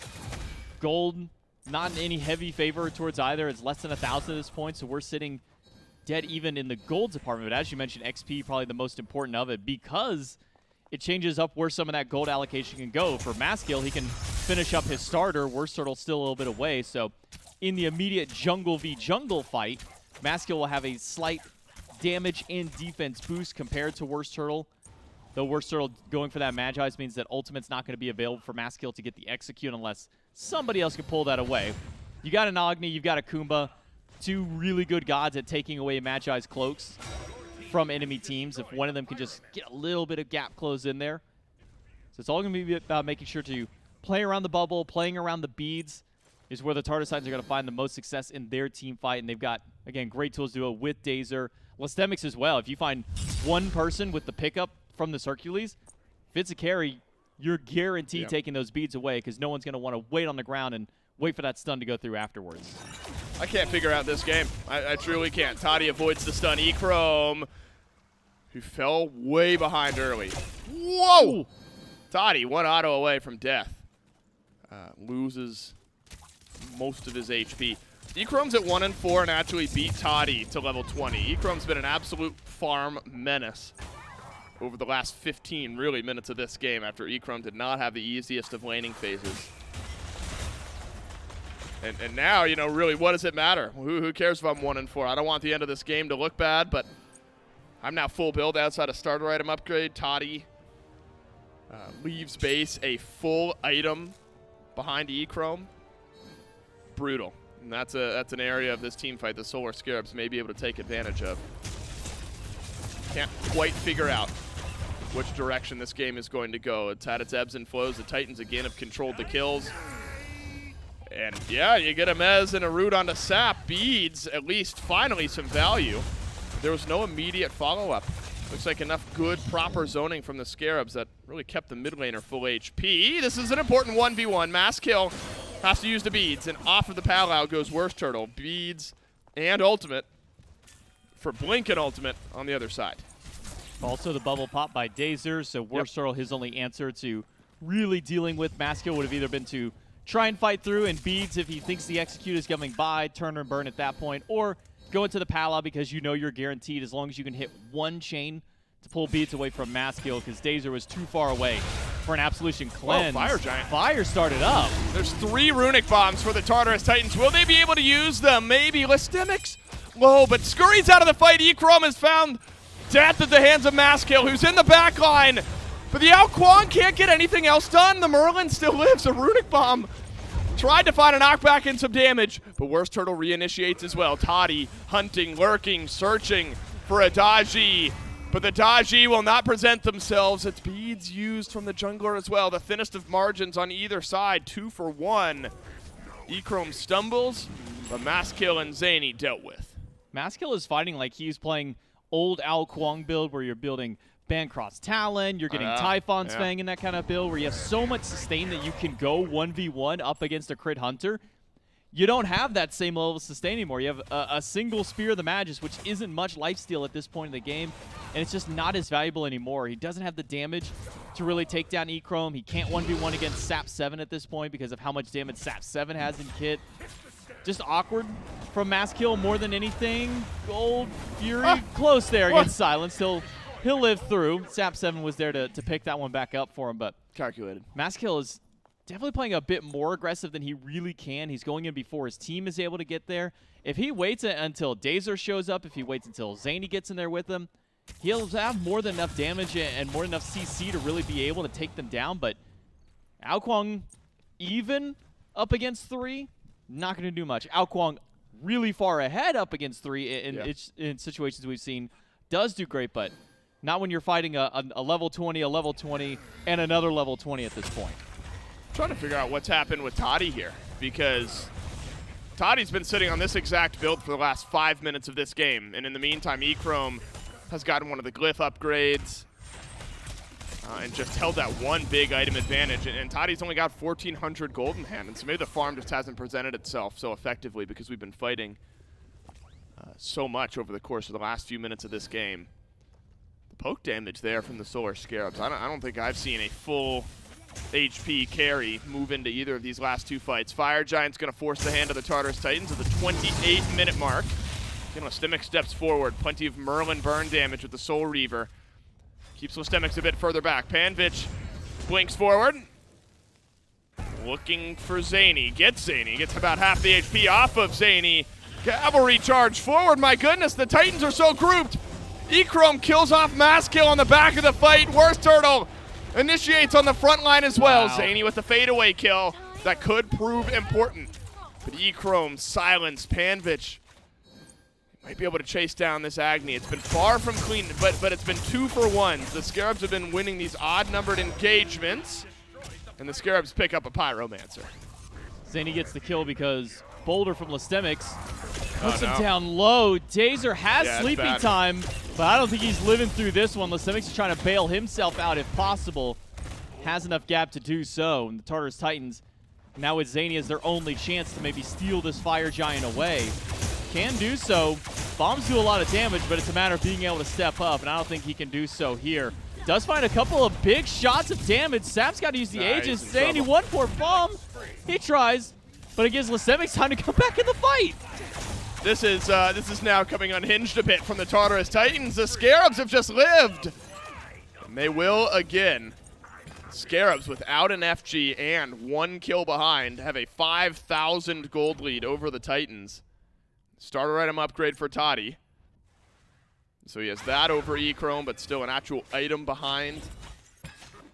Man, the Scarabs have just looked more cohesive in these last couple of fights. Again, we haven't seen like massive deicide moments, but we have seen 2-for-1 trades and now a 2-for-none trade. Makes this FG, and this will be an enhanced FG for the Solar Scarabs. A bit easier. Maskill might need this to make the big play happen. I don't think Maskill's going to get it. Does not have either of his 2 relics. Just needs 1 chain to connect. And Maskill's going to get jumped on. FG plus 2 more kills for the Solar Scarabs. And the door has been blown off of this game. The Titans reeling. And now you can tell the mental maybe a bit broken, J-Mac, with maybe a minute plus on a couple of these death timers and full 5 from the Solar Scarabs.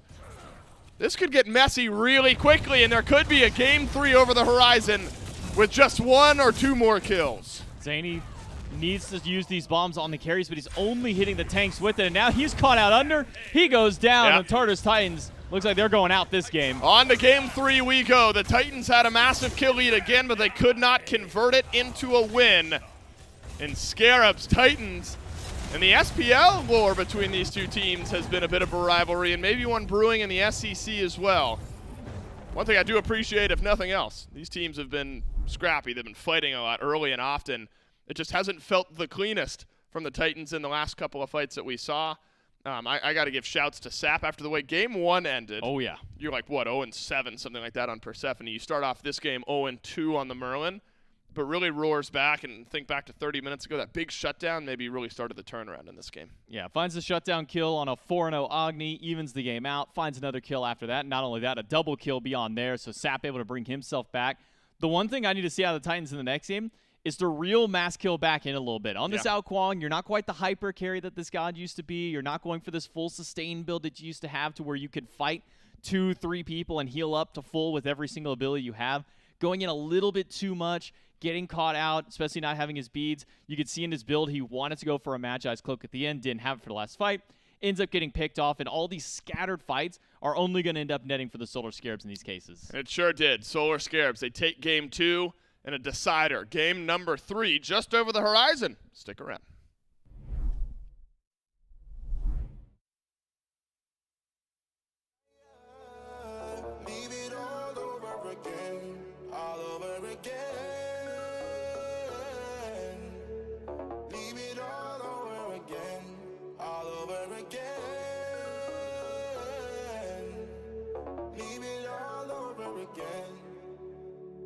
Break up, then we make up.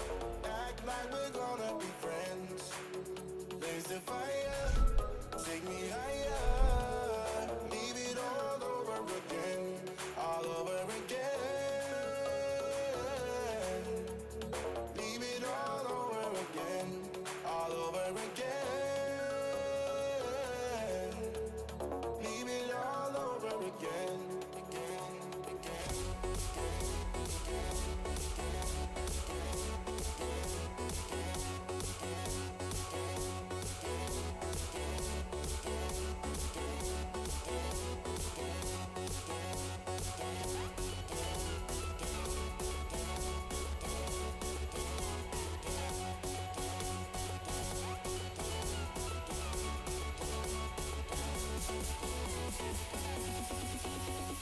Leave it all over again.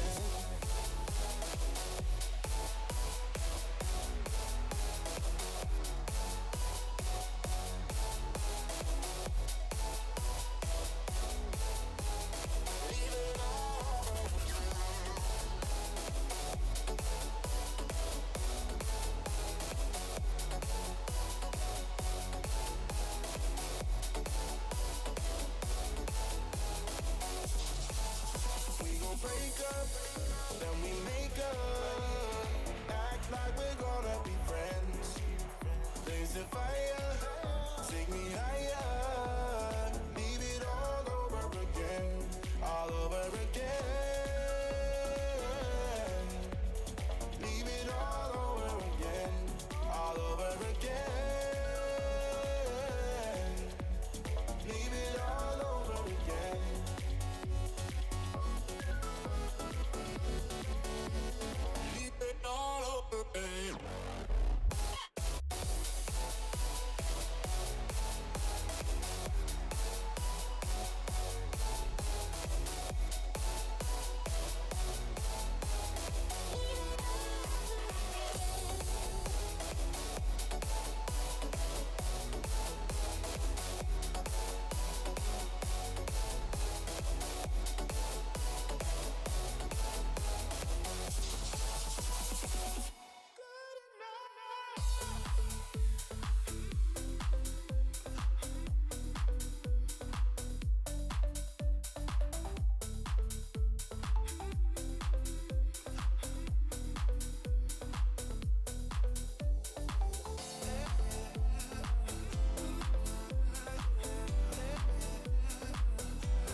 Welcome back, everyone. It's a tie set here between the Scarabs and the Titans. And Trelly, for anyone who at home who may have stopped watching, let's say like 10, 11, maybe even 12 minutes into this, that's not the result they were maybe expecting when they sat back down at their computer. I mean, it feels like the Titans have this one on lock for quite some time, very controlling for a little while. Admittedly, some bumps in the road. And then just utter collapse is the way I would describe it. Yeah, it seemed like the Tartarus Titans were getting the better end of that 2v2 trade, right? Zany and Maskill. I look up and Zany's 4-0 at 7 minutes into the game. Like right here. And then Zany ends up getting picked. And that's when I was like, okay, wait, that bounty's pretty big. And then, of course, Sap 7. I'm not going to say hard carries the game away. If you check the damage numbers, it's definitely towards the top. This Merlin was absolutely popping off, and I think that shutdown may have had something to do with it. But you're right, the kills were always in favor of the Tartarus Titans. It was just that Solar Scarabs gold was staying relatively close, and then one big wipe towards FG later on in the game really threw the game in the Solar Scarabs' favor. And I think, considering the start and what you said, not the result I'm assuming the Tartarus Titans were expecting after they got off to such a great start in mid lane. I guess Maskill unfortunately gets no credit for the kills. He gets 4 assists. Maybe if you're able to split up some of those kills onto your jungler, it goes a little bit better.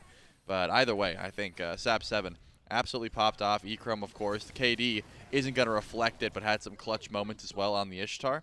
And that sustained composition really can benefit when you get these low health bars, and then they're able to, get that HP back up during a Fire Giant fight. And 38K for the SAP 7. And again, with the start they had, you wouldn't expect those kind of damage numbers.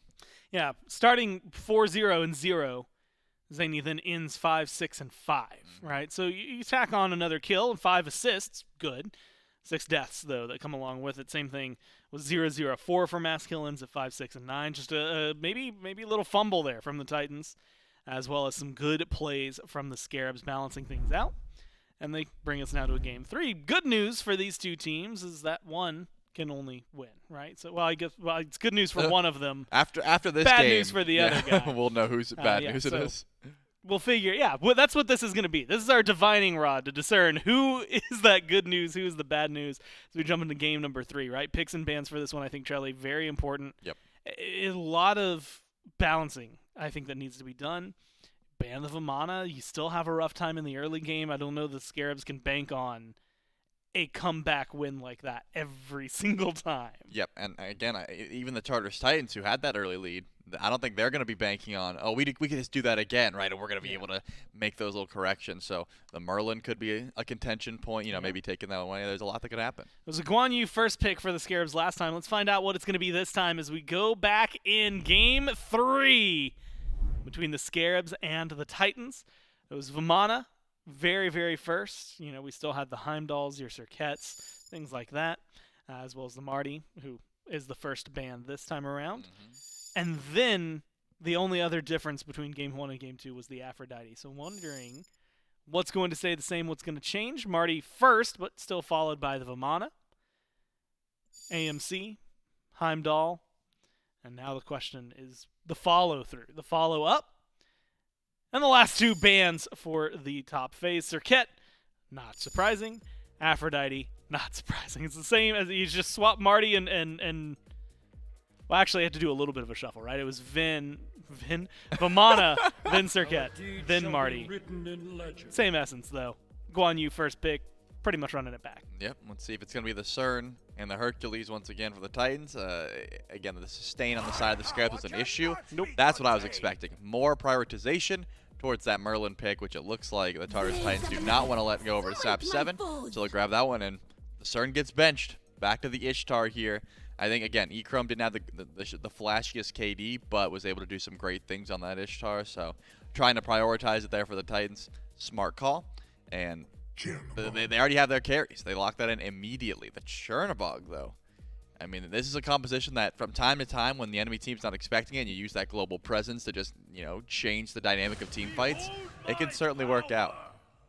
Well, also, Worst Turtle now going to be the one piloting the Ao Kuang. And if I remember correctly, feels like ages ago, Titans banned that away, right? That was one of their jungle bans in Game 1 during the second phase against the Scarabs. So maybe shaking things up a little bit for them, maybe showing us why exactly this one causes so much trouble and force that. As well as the Sobek, something we haven't gotten to see in a long time. Feels like an EU special at this point. Maybe it's just because Trixtank kept loving it in this region for a long time. Feels like a really solid pick in the right hands. We've seen, though, things can go wrong with a Sobek, even when things are going right for a Sobek. Yeah, even no matter how much you're on point with those plucks, late game, if you get a pluck that's beads and they just turn and burn you, and you can certainly feel the wrath there. So it depends on your positioning and, of course, knowing when the beads are down, or just plucking key targets that don't have beads could be the call for the Tartarus Titans. But I tend to agree. It's a pick that can either win you a team fight or absolutely lose you a team fight. You have to be on point before you go for those plucks. We'll see. just how well it works out for the Titans. I think most of the time, at least in Europe, I'm used to seeing him win. But again, Trix Tank piloted him and had like an 80% win rate on the gun. Yeah. So of course it was going to be very consistent over there. It does control some of what the lane's going to be going up against, right? They ban out the Khepri, they ban out the Terra. Notably, Yamoja's still on the board, something the Scarabs had first picked in Game 1 but have not gone back to, so maybe something they could grab here. Other side, it's the Hebo, it's the Hercules that get banned out. But Odin gets locked in. And an Ull as well. This is definitely looking like it's going to be, well, I mean, what, Cherno mid? Ull mid? Which do you prefer? I'm thinking Ull or mid. It's got a little bit better clear. Plus, then you get longer distance for Cherno. Yep, you can use that. Use that ultimate to go across the map. Yeah. It's just Ull or mid. I mean, took some nerfs, has not been high in the prioritization list. No. Even if you're hitting everything, can be out damaged late game by a Merlin for sure. I'm excited to see it though. It's one of those picks that used to be able to hard carry a game. Doesn't look as solid, especially into a comp like this. The Wheelix come through, a lot of leaps on the side of the Solar Scarabs, well too, but you know, that's enough, especially when there's a Sobek in play to just set up for that Wheelix. Tartarus Titans, they're going for that early pressure. They want to try and match what that Uller and Alquan are going to be able to do early. Oh, but we just saw what their early pressure can lead to, and sometimes late game it doesn't quite click the same way they would like. I'm also a huge fan. Maui, pretty much I literally had to force myself to stop playing him in year 10 because it was just too much fun. And so hopefully that works out for the Scarabs. We'll have to find out, though. Will it be what they need? Only Game 3 can decide. That's right, only Game 3 between the Scarabs and the Titans in an all-important matchup here in the EU SCC as the phase really begins to unfold. Standings of vital importance between these two squads and a statement match one way or the other.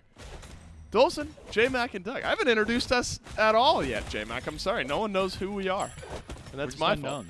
That's my fault. But you know what? No one cares who we are. They care that the Scarabs and the Titans are in Game 3. And what a couple team comps we've got for Game 3. A couple picks we don't often get to see. The Sobek Wheelix combo. But also, Uller over in mid. Zany low, close to death, but he'll live this time. And Sap, after a tumultuous up-and-down roller coaster of a set, is going to roll the dice once more on a classic playmaking style pick. As Charlie mentioned, though, Uller has been eating some nerfs over the course of time, less damage, less scaling on all of his abilities. Makes him not hit quite as hard as he once used to. Still does have a pretty nasty combo if he can full land it late game onto a single carry. So still plenty of damage to be had, but just not the same level of threat that he was in the early game compared to what he was. Really, I'd say even halfway back into Season 9 was like the last real big Uller spike that we had more than anything else. But I'm curious on the Sobek pick. It's something that we see mostly just in the EU region only. We've seen a little bit of solo, seen some support out of it. Trix Tank, the most notable support player of this pick. Typically the phrase is, if Trix Tank's on the stock, we invest in the croc, but I like this time through, Toddy in danger. Yeah, Toddy in the 3v3 is going to lose his life. Worst turtle on the Ao Kuang, off to a good start. Could be a double, is a double. And the Scarabs starting things off well. Last time it was Mass Kill and Zany getting a couple kills rolling early. This time it's a 3v3 that gives the Scarabs an early 2-0 lead. And now I'm a worried investor this early in the game on the Sobek pickup. God, that we always talk about, you know, early game great. You get in there, you get the pluck, you burn a set of beads, usually not a whole lot of damage that will come back your way because you've already thrown one of the carries out of position. But if those beads are online late game, Sobek goes in and either misses or lands that pluck. Beads by the carry, all of a sudden it's an immediate turn and burn. You use your only mobility to get into the fight and don't really have as much to get back out. And it's such an easy ability to body block as well, especially in these tighter corridors of the jungle with all these walls that have been added to the jungle. Makes the pathing so much more difficult for a Sobek in those jungle fights. The lanes are really where Dazer is going to excel, but having an early spill, getting 2 kills over to an Ao Kuang, this is perfect for Worst Turtle. Listimix doesn't have jump. Listimix is in serious trouble here. Killing spree for Worst Turtle. And I say doesn't have jump because he just used it to try to steal away his own blue buff. And that was a pretty straightforward invade by the Solar Scarabs. We're in a very similar moment, J-Mac, to where we were in Game 2, where a player on one of these two teams is on an absolute tear at the beginning, But this time it's Worst Turtle on Al Kwong. And so it's the jungler that's fed. It's a great opportunity for the Scarabs. And if a shutdown does come to Worst Turtle, if we see similar to what we saw in Game 1, giving it to Maskill would be a great little boon for Maskill to get back in the game, but might be some time before we see this Wheelish get active. Once that level 5 hits, Maskill, if I'm him, I'm sticking with Dazer as close as I can. I'm following Dazer around.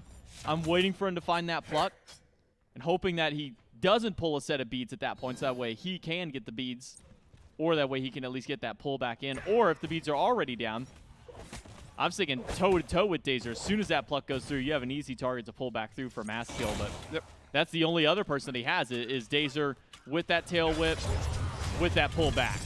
Sap, early usage of the beads. Remember, gotta be careful when you jump away here. Yeah, won't. Maskill rotates into mid, realizing that Sap just does not have the opportunity to jump away. Big gravity surge back in, and so certain death from Sap. In a needed moment there from the Tartarus Titans and Maskill over in the mid lane. Jungler just trying to match the pace of Worst Turtle. He's got Doom Orb completed. Big power spike early, just the one item. Feels great for the Solar Scarabs jungler and will aid in some of those rotations as well. Wonder now where the Solar Scarabs jungler, speaking of Worst Turtle, is going to want to put a lot of his pressure. We've seen success over on right. The blue buff invade went well last time. Maybe it's just jungle invade, stealing away a few of these camps from the Titan side of the map. Because it's going to be a slower build now for Maskill. He's gone Transcendence, J-Mac, and well, that pays off later. Is this maybe opening up an opportunity for a bit of this? Worst Turtle to step forward. Ultimate's out from E-Chrome. Looks like E-Chrome will just land back down over in the dual lane. Titans are just on the back foot right now. All this pressure mounting, building. Yeah, I think Worst Turtle wants to be there, Maskill. That's the issue. He wants to be at your feet because he's just got more damage. And the Scarabs jungler with his 4th of the game is going to crash back down. We'll go back in, still fighting through. Ult is available for Listemics, but he wouldn't even get a chance to use it. Worst Turtle's damage is absurd. 5-0, 5.5 minutes of the game. This is the player that you want to shut down, but Maskill made the grave mistake of, as you said, pull him back in. Maskill doesn't have beads. He used the ult to pull Worst Turtle, doesn't have it for CC immunity, and this is a perfect target for Execute. Worst Turtle on a tear this early in the game now means the Solar Scarabs have opportunities, and they have multiple targets that need to be threatened. You want to keep the Suler down because you don't want Sap7 to get ahead. You want to keep E-Chrome down because he's pulling ahead. But Worst Turtle's the biggest threat on the map, and at this point, without beads on Maskill, and without beads on Dazer, no beads on Listemics, there's no one to really threaten this Al Kwong if he can get them low. That's right. The Execute's going to be hitting home if you can play around, lurking in the waters. I wonder if you're just waiting for Listemics to use that jump. Looks like. Man, this would be brutal, especially with Teleport just getting used. We'll use the shield. See how this scrap plays out. Stun is charged. Worst Turtle avoids it. There's the leap away. There's a cage, but does not use it this time. That is a decent amount of chunky damage there from Worst Turtle. If the jump had gotten used earlier, would have been dangerous. Forgettable moment from Maskill. Oh my goodness. What? Hyper forgettable moment from Maskill. Okay. He's sensing something was just over the horizon. Channel the ult. And Worst Turtle, A-okay with how that moment played out. I don't know why Maskill would even use the ultimate there to begin with. It's not like Panfish was right at his feet and ready with the stun. He would have still had to go the full duration of that ultimate before he could even catch him out. Just questionable decisions. Now Maskill doesn't have beads or doesn't have anything for this next fight. Yeah, nothing. That could have been a great opportunity. Sap just getting the beads back. It would have been a 3v2 in mid, but the jungler for the Titans, not an opening. Man, things have been tough over in the dual lane. E-Chrome maybe a couple of times has just used his ultimate just to grab the assist on a couple of these kills. Toddy is about a level and a half behind E-Chrome. The one death on the Ishtar has been enough to tilt the laning phase in favor of E-Chrome, who going to Devour's Gauntlet here. Not the standard Bloodforge from what we've seen. Once that stacks up, it'll be a nice power spike for the Scarabs ADC. Anywhere Worst Turtle is, the fight seems to be brewing, and right now it is way at the back camps of the Tartarus Titans. Worst Turtle, quote, caught in the cage, but will be able to teleport right on out. Cavalry charge forward. Dazer has lurking in the waters. Will he need to use it? Yes, he will. Will it matter? No, it won't. Panvich adds another for the Solar Scarabs. I mean, J-Mac, the jungle, the back camps of the Tartarus Titans not safe either. Worst Turtle still has ult, but no targets within execute range. One by one, just picking apart the camps and the individuals of the Titans, who are now 4,000 gold behind at the 8-minute mark. Sap7, before he even rotates in, pushes a wave into the tower. That means that Zany loses out on a full wave and gains nothing from that fight.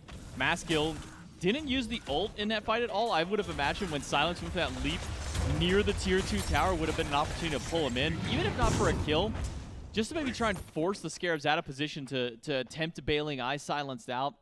Worst Turtle is going really unchecked in these fights. And now I worry for Sap7.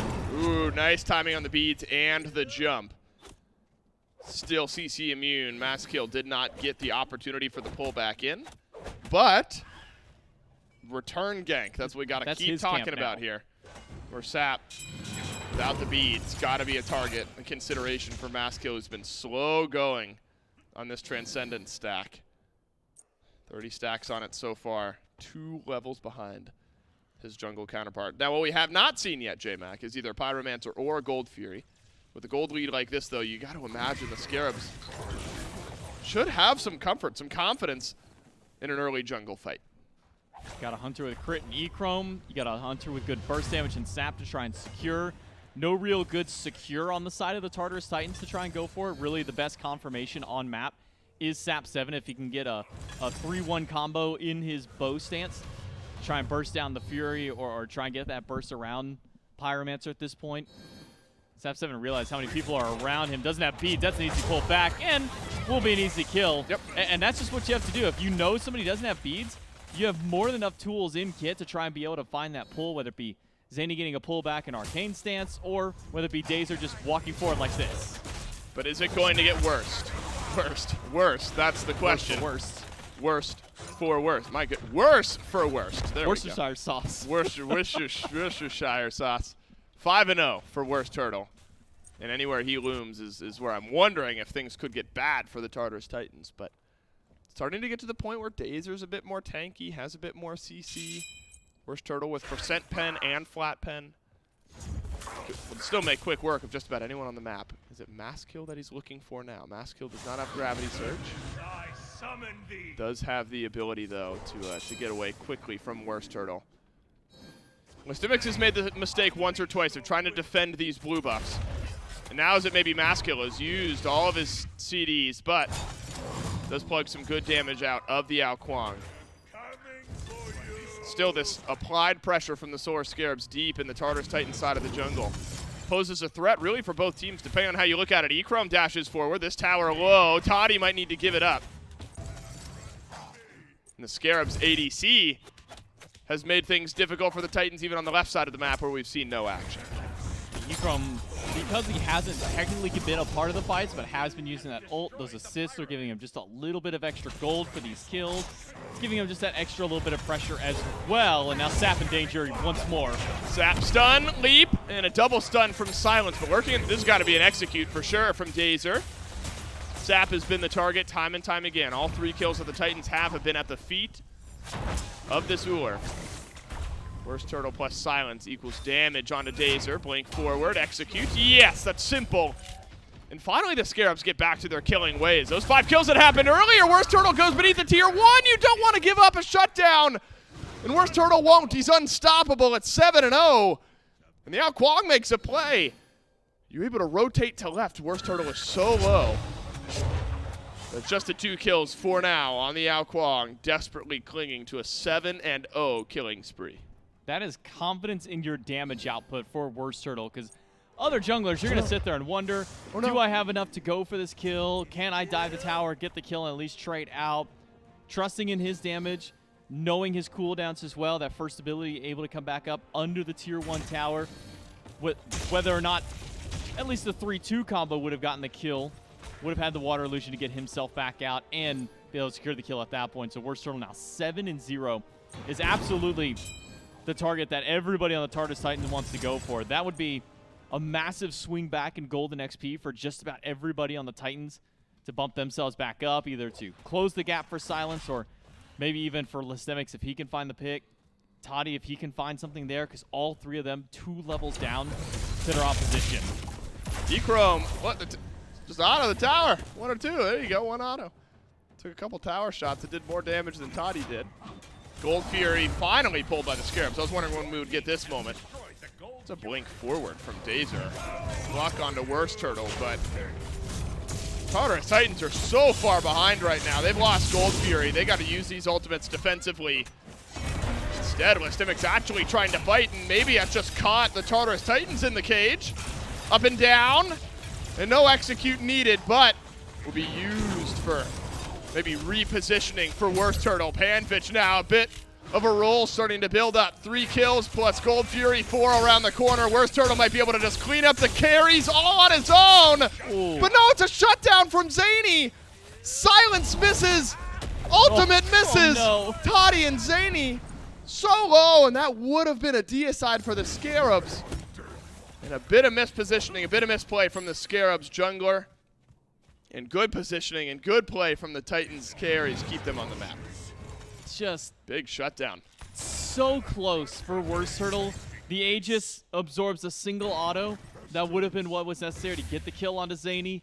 He switches targets, and that was likely the downfall for Worst Turtle there. So he goes from focusing on the 1 HP Merlin to then trying to make the ultimate hero play of killing 2 players at the same time if you can. Line them up, stack them up, throw out your Wild Storm immediately after, get the kill on one, turn, auto on the other. But because he didn't focus down Zany, Zany's able to stand his ground. Toddy's just firing crit after crit up against him.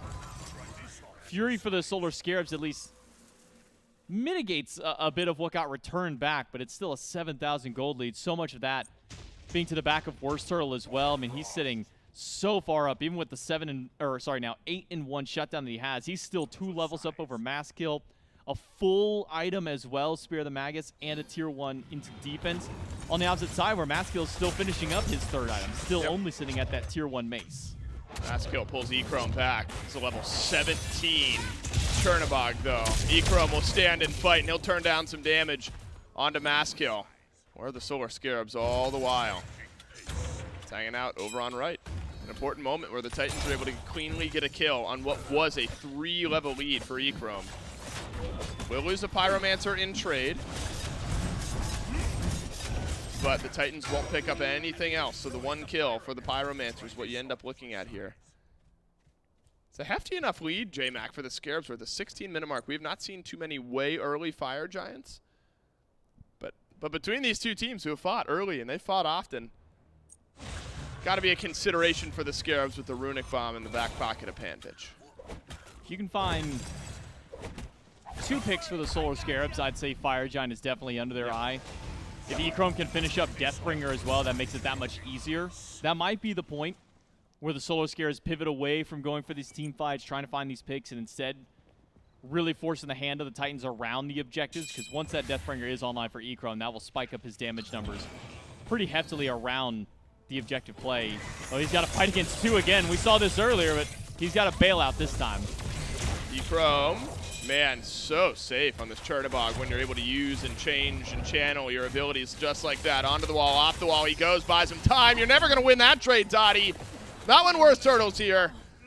Scarabs open up an opportunity on left. Mass Kill left running. Some poke damage from Sap. Haven't seen much from the Uller. And now's his chance. Mass Kill leaps away. Worst Turtle's got a double.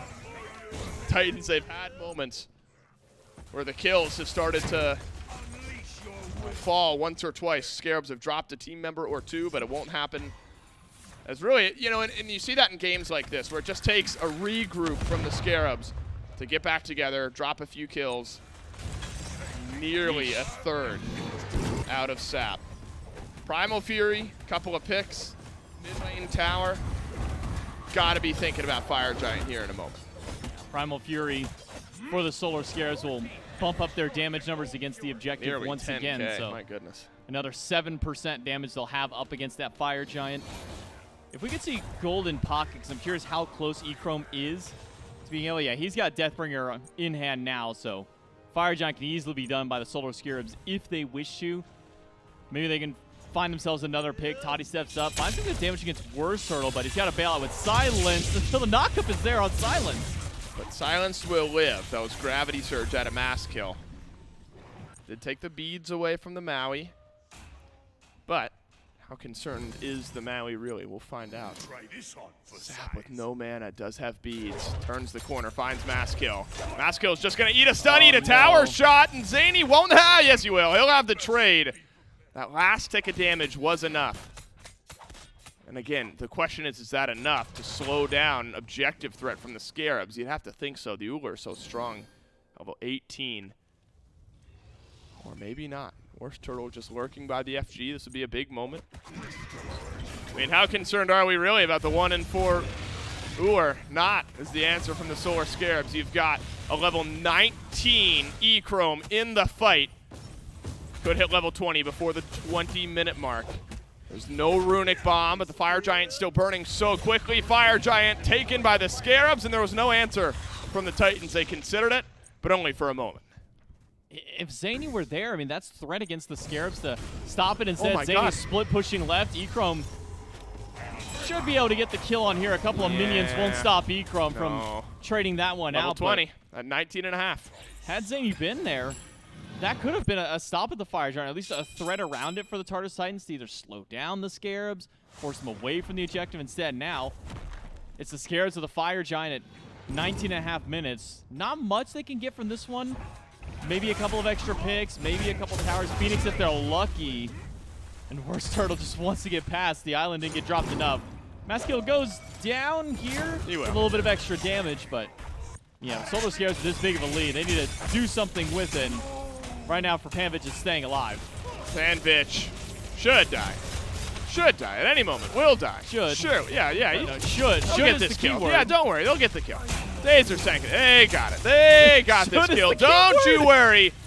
Panvich is definitely going to die here, Penny right? killing all over him. Panvich has got to die. He's still alive somehow and over in the mid lane. There you go. My goodness. But he has delayed the backs. In the meantime, a mid lane tier 2 and Phoenix gone. And left side Phoenix also gone. Panvich has done his job, and he's done it well. Talk about value in life from the Guan Yu. Okay, so when I said that the Solar Scarabs shouldn't get much from this, maybe a pick, maybe a tower or two, that's all that the Scarabs should have gotten from that. It's just a couple of tier 2 towers. Maybe you sweep the map of all tier 2s. But because Panvich actually just laughs at the Tartarus Titans for a solid 35 seconds under his own tower as he's being chased by 3, lives the entire duration of it. It buys so much opportunity for the Scarabs to walk in because Maskill was dead. Now you're already down to 1 player. Zany, who's just coming back off his respawn, he's not there to defend. The other 3 members alive on the Titans are dealing with Panvich, so there's no one to stop the Scarabs from just walking in and taking whatever they want. My goodness, Toddy. 1 hit from death. Honestly, if I'm E-Chrome, I'm going back in there.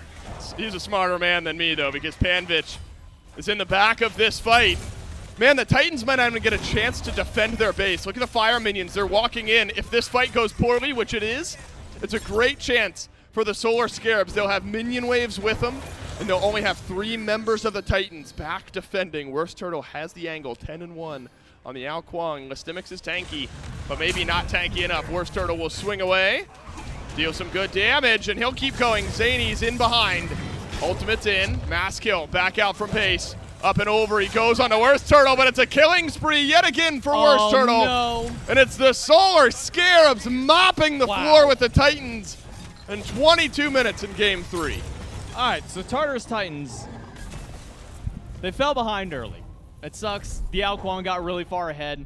But the criminal play of all that is, 1, you can't send 3 people to kill a Guan Yu and spend 30 seconds brutal. of your life to try and kill. It's 3 versus 1. That's tough. It shouldn't take that long to kill. It was non-committed from a couple of different players. Everyone going, okay, we got him. No, we don't got him. Okay, everybody back out. No, we need to get this kill. No, we don't think we do. Yes, we have to at that point. This back and forth where they just can't make up their minds on what they want to do costs them not only that 30 seconds of time waste on the right, but because Zany had just died in the fight before, and then Maskill dies on the pick in the jungle. Now there's nobody left to defend against the Tier 2s and the Phoenixes. That just opens the door and allows the Solar Scarabs to walk right in and do whatever they want. Look, this is a very scrappy EU SEC game. These teams fought early. They fought often. Worst Turtle on the Outquang really got things going, and the shutdown did not matter. Solar Scarabs, they take us 3, and they win it in 3 over the Tartarus Titans. And the desk will tell us how. Well, honestly, I feel like this one might be a little cut and dry. Worst Turtle. That's what he had said. Worst Turtle? Maybe the best Outquang. I think it's just a very strong pick. You were asking before in picks and bans. You said this was banned away from him. Mm-hmm. Maybe he'll show us why. Did he? I think he did. I would argue so. It seemed like the Outquang again. I think a lot of players in the current meta are thinking Outquang is a late game hard carry, which certainly is, but as a sleeper good time early, as Worst Turtle showed. I mean, 4-0 at this point, 5 minutes into the game. Those are the kind of plays that you don't expect from a guy that has such a potent late game. And if you can get off to good starts like this, despite getting shut down, Worst Turtle was able to, continue that amount of damage, topping the charts, as you would expect with a start like that.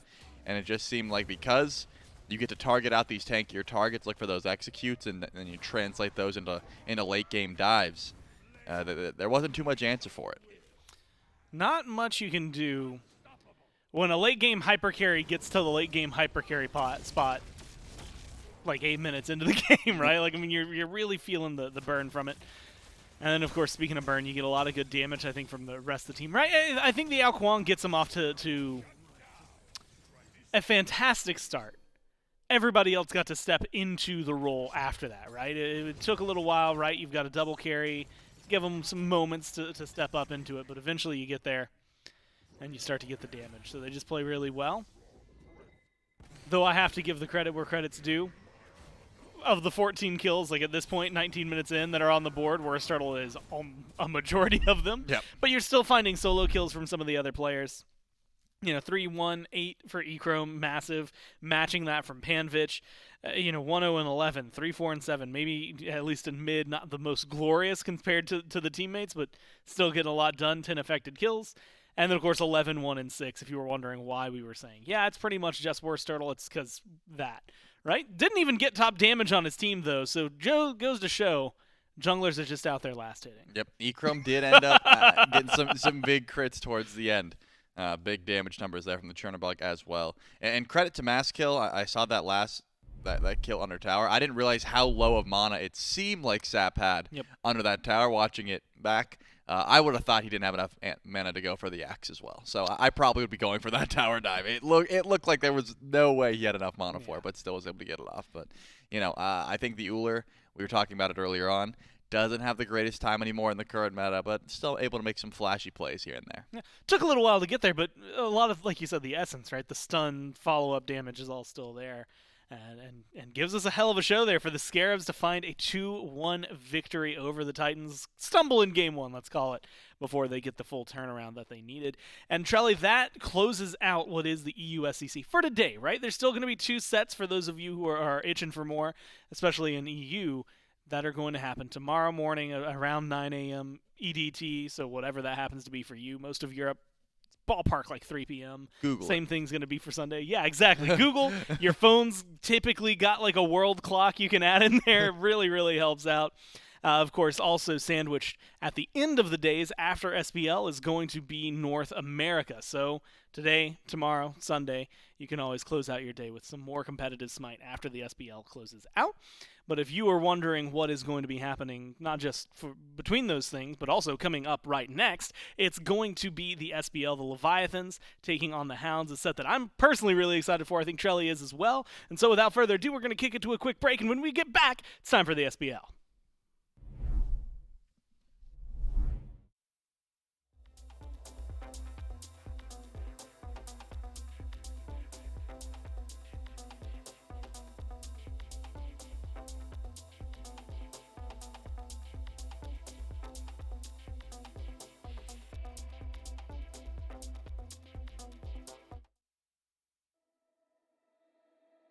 We gon' break up,